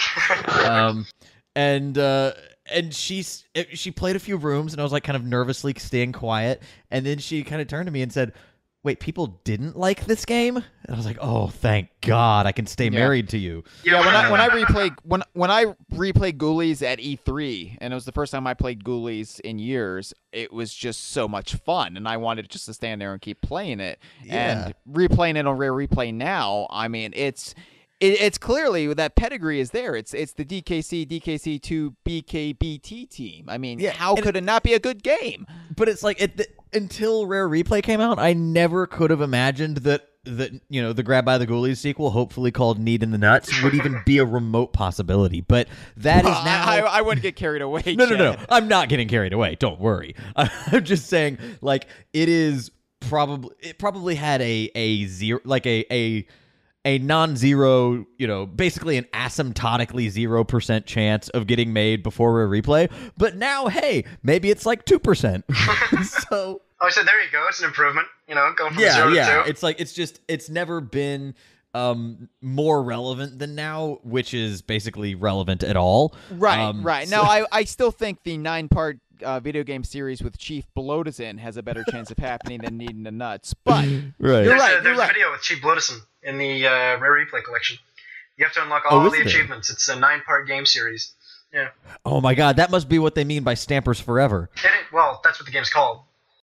Stampers Forever, the Chief Bloodison story. How'd you know? YouTube. I cheated. Yeah. So anyway, yeah, it's awesome that potentially we were talking about your exact kind of notion that maybe this was kind of a sly way to they've got Sea of Thieves coming, so they're definitely working on original IP, but we even had a caller last week that suggested Banjo 3E, some kind of game like that. The 20th anniversary of Banjo is not too far away, and it's going to be 2018. Yeah. Heggy said, or Kazooie said, basically we have to wait until our 20th anniversary for our next game. So it would even line up from the 4J Studios port of Banjo-Tooie. Yeah. Which is the Rare Replay approved version. So. Right. So it's like I think it's kind of serving both purposes of, reminding everyone of the studio's history and being an incredibly well-made collection. Yeah, I'd agree with that sentiment totally. Yeah, but that brings us no closer to whether or not it's canon, this whole opening rigmarole. But, all right, well, since you had a sort of tangential theory, let's listen to the next call. I'll give mine, and then we'll finally hear once and for all, what's the deal with Rare Replay? What's the deal? Hey everyone, it's me again, Mamichi. I'm here to talk about Rare Replay intro. Yes. Like you guys said. So. He's getting situated. Oh, okay. I believe that it is DKU. I have my explanation. Other than that, This is a 2.5-minute call. Rare Replay, theater was made by Lord of the Games. And created all the rare characters, some of them we have been interacted with before. But I think the intro is canon because I want you guys to go on YouTube and look up on Rare's channel the Rare Replay behind the scenes, which shows how they recorded the intro. And at the end of the video, you have the Great Mighty Pooh show up, and he basically tells you to subscribe and check out other videos, and he says this exactly. Check out the Rare Replay announcement trailer with a man who has a voice almost as luxurious as mine. And remember, when he's saying this, it has a Great Mighty Pooh's puppet up. So, Great Mighty Pooh is probably holding the puppet up. So, I think that this is a DK Rapper situation where they're off screen, obviously, but you hear them and you see their puppets. And this YouTube video, which, while it's not part of the game, lets us know that, yes, it's actual characters there. And, there's one last thing. At the end of the Rare Replay intro, you hear Conker saying, and I thank you or something, I forgot. You hear Conker's voice. So, That's boldly specific. Yeah, that's another sign that, yes, these are the actual characters. Brief pause. So that's about it, and hope you guys consider it DKU because, well, like the DK Rapper situation, I'm all for it. Okay. Thank you, Mamechi. So I'm not sure I follow that. Mamechi's theory is basically that all the rare characters are getting in on Jeff Dunham's shtick. So I think that, well, he said that due to the fact that the Great Mighty Pooh and Conker refer to themselves, well, the Great Mighty Pooh refers to himself in the first person at the subscribe slate on a Rare YouTube channel video, but it's essentially the same aesthetic as from the cutouts. And then Conker at the end of the video says, I thank you, does that whole thing. So I think that's his explanation. And when you're going in, Banjo goes, go, huh? Yeah. That's true. So I think by virtue of that, he's saying that these are those characters, but he's not offering an explanation as to how this is possible because or why they're puppets. Like, why are they making cardboard puppets of themselves when they're right there? Well, see, so that's one aspect of it that I'm not too concerned about in terms of explaining it, because I think that potentially because they're a bunch of weirdos. They're a bunch of weirdos. Of course, they'd have cardboard puppets of themselves. Well, I'm saying I wouldn't even take it necessarily literally that those are literally cardboard puppets.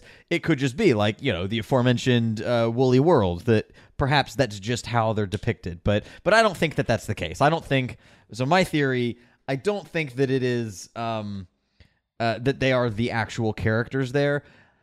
I would postulate that it is Rare staff that is just below the stage puppeteering all of these. Chris Marlowe would be holding the Great Mighty Pooh.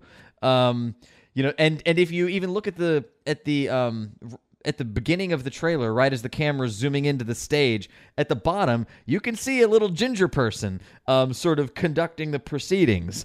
And that would, to me, it makes perfect sense that it's basically Rare putting on this show. Well, but of course, you also have the Chris Allcock's explanation, so you could have just listened to it ahead of time.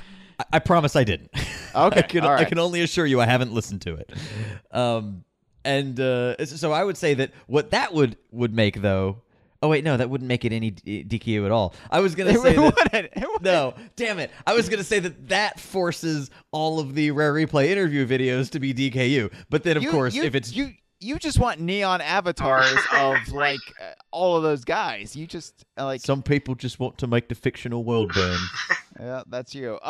Yeah. So no, that's my theory. So I guess in that light, it would not be DKU, but it would be Rare themselves putting on the show. Does Twycross exist in the DKU, or it does? Yes.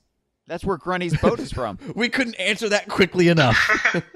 So wait a minute, because then you get in like Inception territory. Well, Rare does exist. There is a game company called Rare that exists in the DKU. Right. And they've actually sent an explorer to Pinata Island to study the pinatas. Yeah, go lightly, right? To make a video game about them. So we know that the cogs, the female cogs from Conker's Bad Fur Day, have traveled to Twycross. Yep. And what else? Yeah, and of course the Rusty Bucket, as Hyle said, is stationed, or it's from landlocked Twycross, England. Grunny bought a big boat, and that was probably the only boat sell that company ever made, considering how landlocked they are in the country. Yeah, they specialize in giant, shipyard buckets of bolts and goat herding, and also flour. If you look at Grab at the Ghoulies. Yes, because there's that bag of flour. So all of those, we treat kind of all of those in-universe things as, Twycross is one of those, it's like a destination spot, and there is game development that goes on there, but... It's just, it's north of Pantsland, so I'm sure, Mr. Pants is stopping by Twycross all the time. Mm-hmm. Gooey. So, all right, so that's kind of my theory. So to summarize, there were a couple logs, a couple rejections of DKU. There were a couple logs, yeah. A couple logs were dropped on these proceedings. The aforementioned Great Mighty Pooh. Yes. He's definitely does not have the consistency of a log. That is a very low fiber diet. Okay. So on that very vivid note, clagginess. Shall we listen to all of Chris Allcock's clagginess? Let's do it. Okay, all done? I hope so, because I have run out of things to read at my desk. Probably should have bought a book before starting this particular venture. Anyway, yes, the answer is that no, they're not the real characters. And one big reason for that is we don't want to have all of our universes aware that they're in video games. It's okay if the Banjo universe or characters in the Conker universe know that they're part of a video game and they can kind of relish those tropes, but when you're trying to tell a dramatic story or even a melodramatic story, you need your characters to believe that problems in their world are serious. In other words, Joe's conflict with Datadyne would be diminished if she could just nip next door and borrow Pummelweed from Cameo. So, where does that leave the theatre in Rare Replay? Well, in my mind, at least, it's kind of a conduit. It's kind of a brigadoon, in fact, that sort of magical place that only appears every so often when something very special is happening. And in this instance, these people have provided a window into these classic Rare universes and a way to celebrate and tell the stories of these characters because it's the 30th anniversary. Mind you, there is one other character in Rare's legacy who has the ability to broach the walls of our universes, to use that conduit and both be in these games and at the same time talk directly to the audience. Digger But T-Rock? I'm going to leave you to figure out who precisely that is. Okay. Well, yeah, clearly Digger T-Rock is behind it all. The entire time. Well, no, I think that's it's interesting because there Wait. So did he contradict himself there? Because no, he just didn't answer the question. You guys ready? Here comes a dodge. Just boom. So he's definitely a rare employee. Because he kind of like gave like everything we just said. He kind of said the same thing, but in one answer. Like it was like a nexus point. It was there was a character who may or may not be Log. Yeah, we may or may not have to get in a fist fight with Rutger Hauer. Although to be fair, Rare Replay is fun. Exactly. So, all right. He coyly alluded to Log, but we do also have another sort of extra-planar deity, the programmer from Conker's Bad Fur Day. That so is true, yeah. There are several entities he could have been referring to. Oh, and by the way, the programmer is female. That was confirmed by Chris Seaver on Twitter. So the way he envisions that entity is female. Whether or not genders mean anything to whatever the programmer is, is another conversation for another day. I just want to let you guys know as well, that compulsive like ting in my head where I'm like, there's 5 of something is starting to come up. Oh, don't worry. We actually have a category in our characters database that lists deities as a special category. So we can generate you a MySQL report. Excellent. Yeah, Queen Banana Bird. Yeah, Queen Banana Bird is one of them. Yeah. So okay. So it's possible that they were all brought together by Log or by the programmer or someone. But it's also like, okay, so he did mention these people. He said that these people have brought them together. Who's he referring to? That was a pronoun that was never explained. If you allow me, Chad.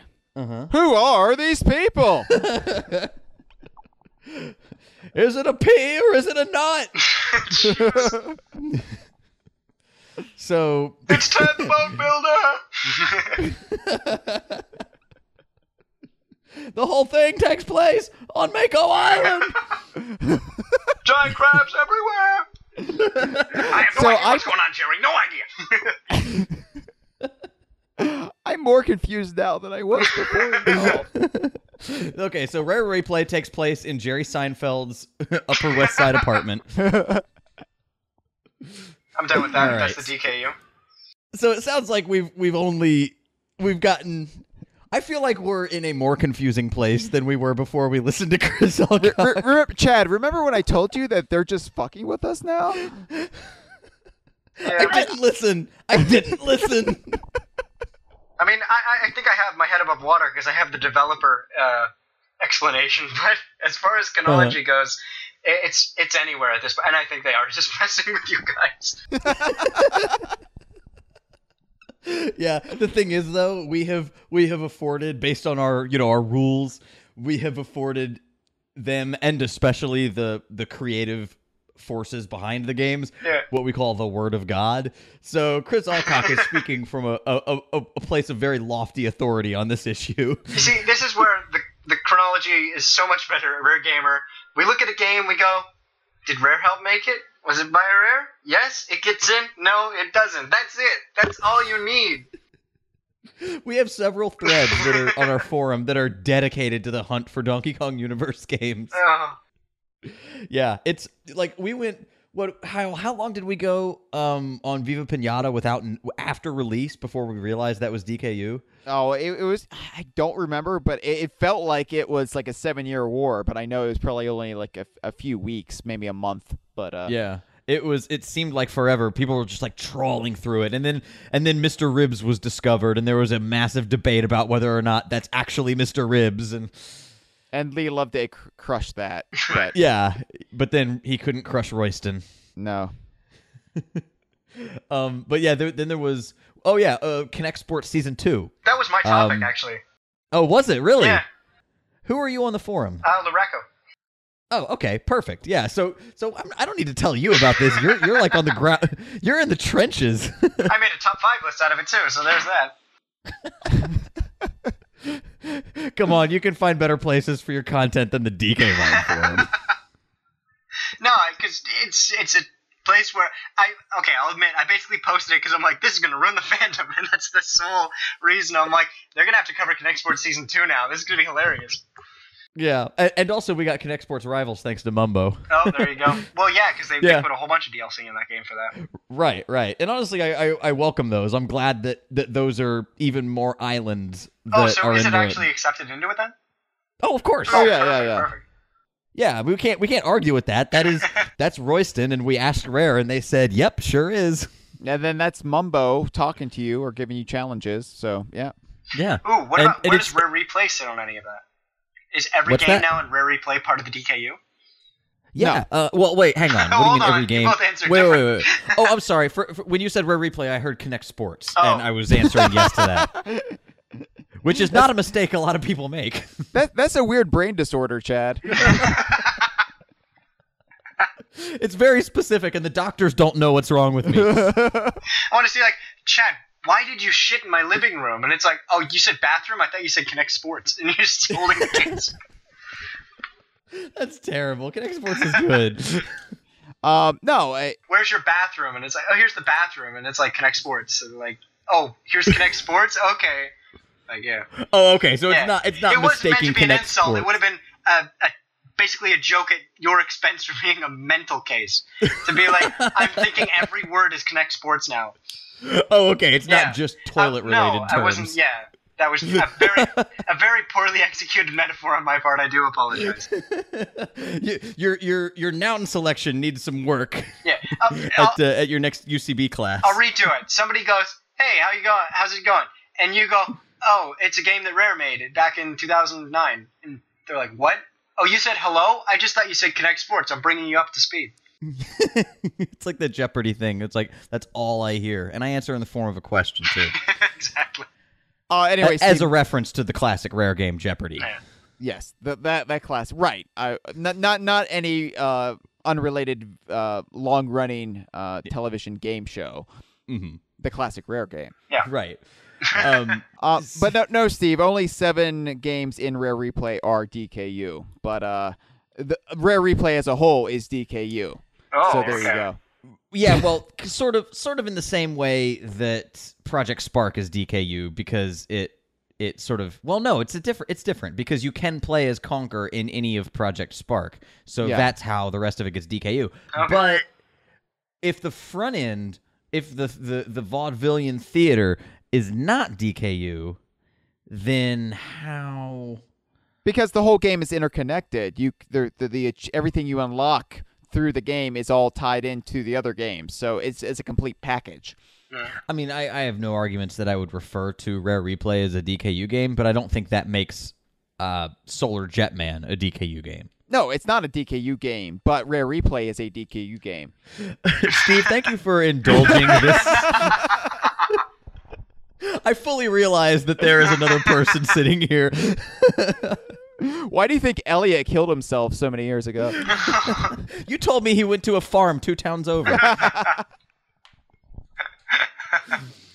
So, yeah, I don't think we're any closer to fully understand, especially if, of course, Chris would have to bait us with some extra, some deity that's managing it all. So it might all be log, or it might be, I want to know what these people, that's the thing I keep coming back to, because he said that, like, when there's a big event, these people, I want to, maybe Chris Allcock is just a big racist, and he always refers to others as these people. These people. What do you mean by that, Chris? These game developers. That's what I love about my site, because it's like... It's racist? No, oh God, no, what am I doing? Top 5 races that you should be. Oh, that totally could be. No, like... The entire... There's only one answer, but it's repeated 5 times. Oh, there you go. And it just is the other people, and it's just different, like, minorities. The other people. The most racist list ever. No, but so you're saying that that's what your site is, Oh, yeah, right. Like, we get to stray away from all that. Who made Rare Replay? What developer? Rare. Yeah, okay, we're going to cover it now. That's how that works. Yeah. You guys have gone on for 20 minutes now. 20 minutes. This is a light episode. No, I just mean like on the Chris Allcock email. Oh, like the discussion afterwards, they were like, "Ooh, what does he mean?" Which is good too. I still enjoy it. And he's just thrown a spanner in the works. It's like He's doing it the same reason that I did the post on the forum. It's just fuck shit up. Go ahead. Yeah, honestly, if Log was a trickster god, so too is Chris Allcock. He is now the Q of our word of God.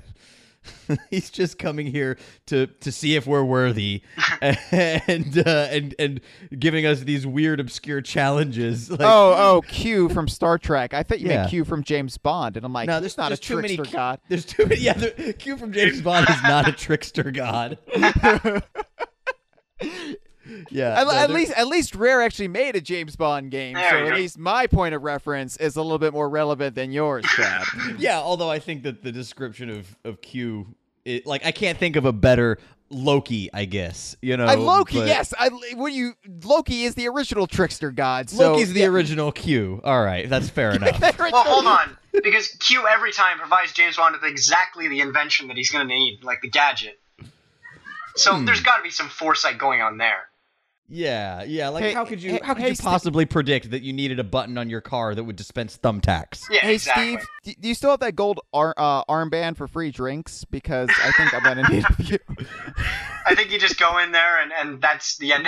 It's like that was weeks ago. It's like, yeah, I still want my beer, guys. I mean, just give it over the counter.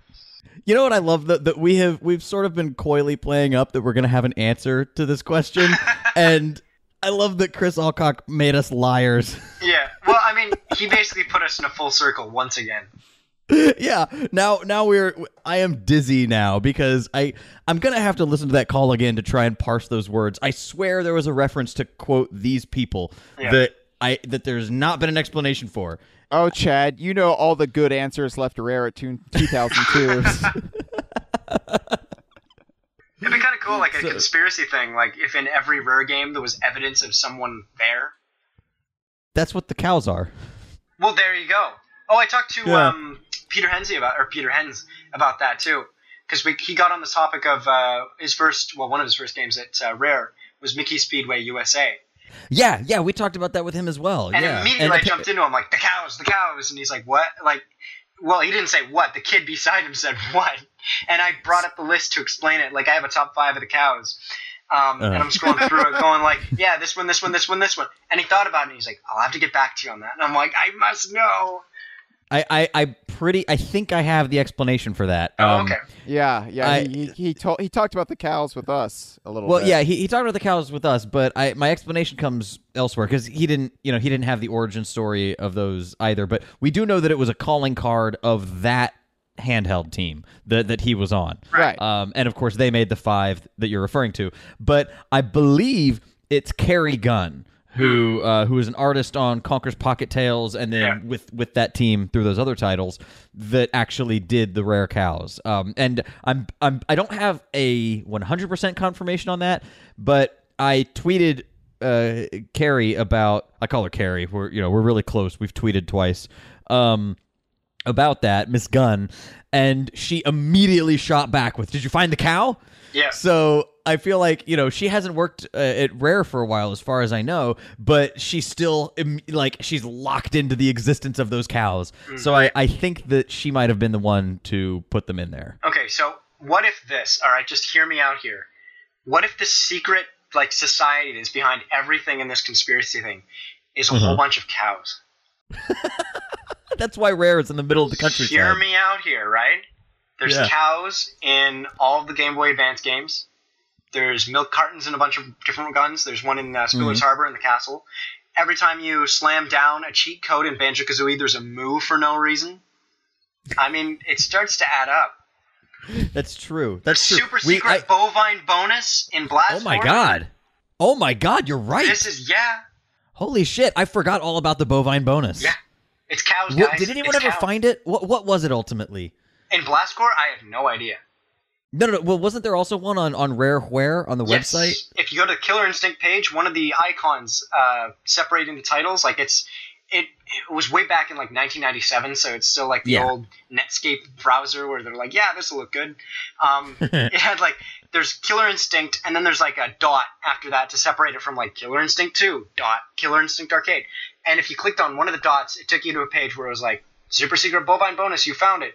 And it's still available on archive.org if you go to it. Through that means. But essentially it was like a contest page. So if you view it, it was like, there was 2 parts. There was one in the archive where it's like, oh, you missed it. You know, the winners are this, this, and this. And then if you go a little bit earlier than that, it goes, oh, you found the secret page. All you have to do is answer this question, and then it's sent through. Wow, I wonder what the winners actually got. We should try and contact one of them. I think it said on the page they got like a Killer Instinct like sign poster or something like that. Ooh, that's actually pretty solid bovine bonus. I was obsessed for it for like a week. It was pretty bad. Like I was clicking combing through the everything. archive looking to like find the bovine bonus. But yeah, I mean, you know, the mooing in Banjo-Kazooie, the bovine bonus, all the cows. It's got to be cows. I think it may be, you know, everyone's favorite Banjo-Tooie character, Bovina, behind it all. There you go. Yeah, she tried to play helpless, you know, God, I can't do anything but hop up and down while these flies eat my crops. But, yeah, I could see her, you know, exerting some Machiavellian, that word, influence over everything. And I mean, what reason did Rare have to come up here in X15 to Canada, of all places? I'll tell you. Bagged milk. Yeah. There you go. You have milk in bags? We have milk in bags, yeah. A bladder of milk. we call it milk bladder, actually. It's so appetizing. Yeah, isn't that just like a relic of like the UK? Because you know they have, don't they still have bagged milk over there too? I don't. It's okay. I've never heard of this phenomenon. Really? Okay. Yeah. Chad, the beginning of Hard Day's Night, where the guy tries to get the bagged milk and he rips it off instead. He rips off the top instead. He can't drink it, so he throws it away. I guess I never clocked it. Wow. Okay, here's the thing, right?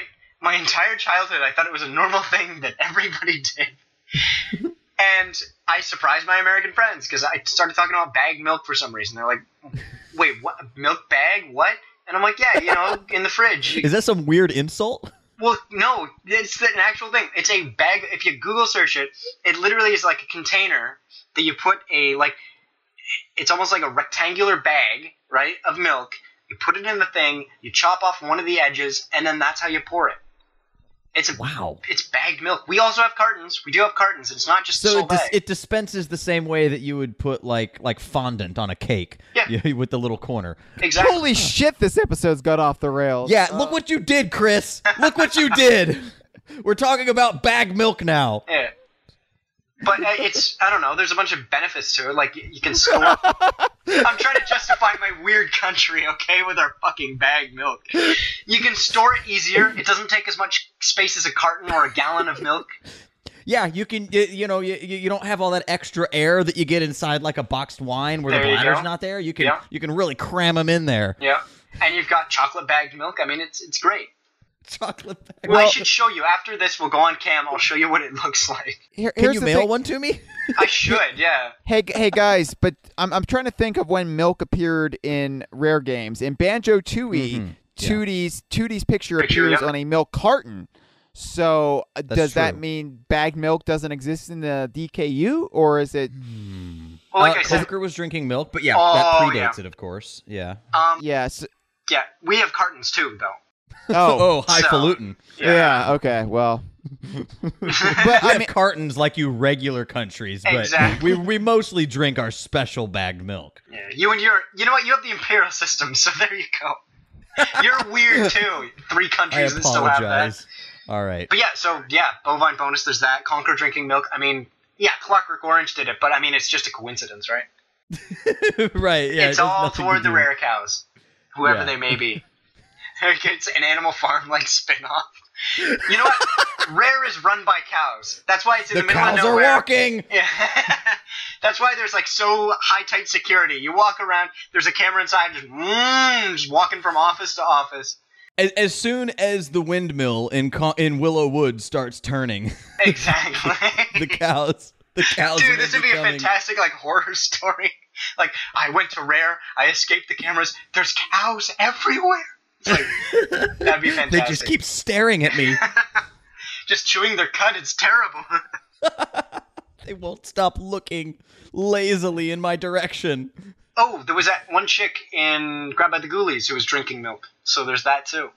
I don't remember that. I had it on the top 5 details you missed in classic rare games. Wait, was she one of the captured children? Yes. Oh, okay. So captured but still drinking milk. Well, it's funny because you come across her early on in the game. It's this skinny chick in the middle of the freezer just freezing to death surrounded by food.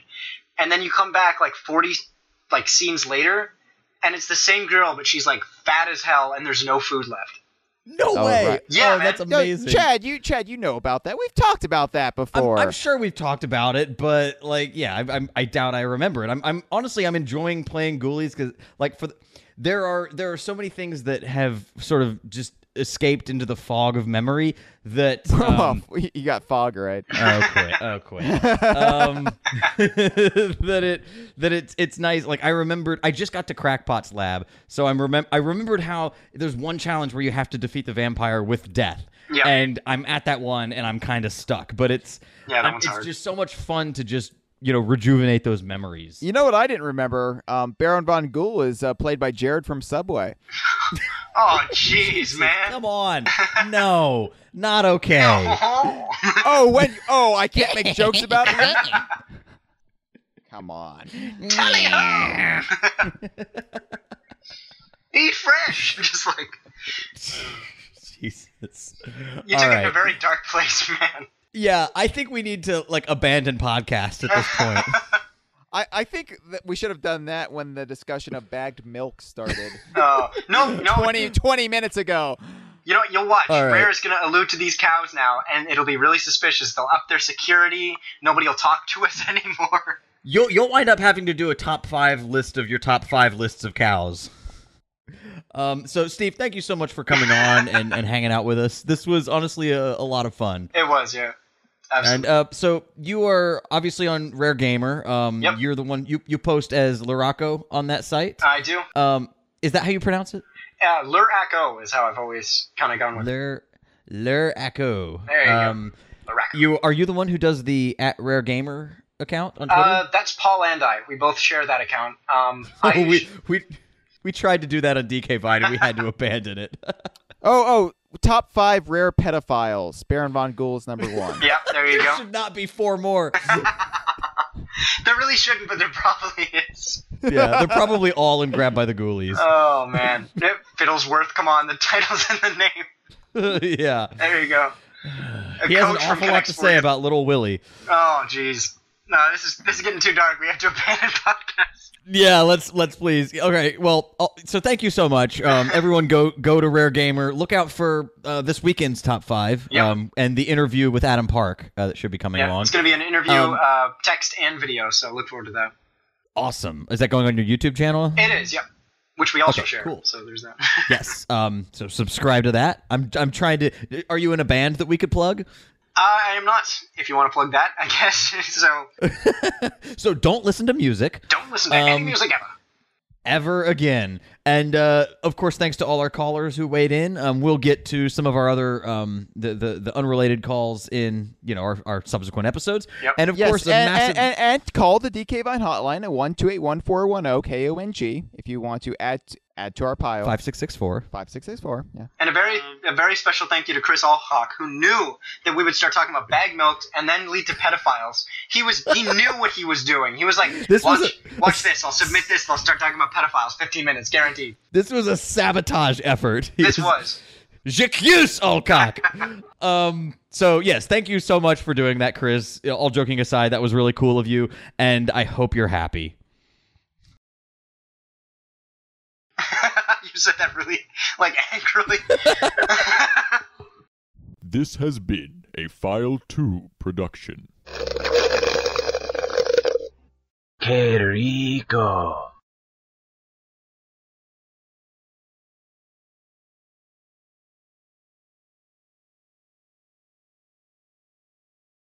Never to see any other way. Never to see any other way.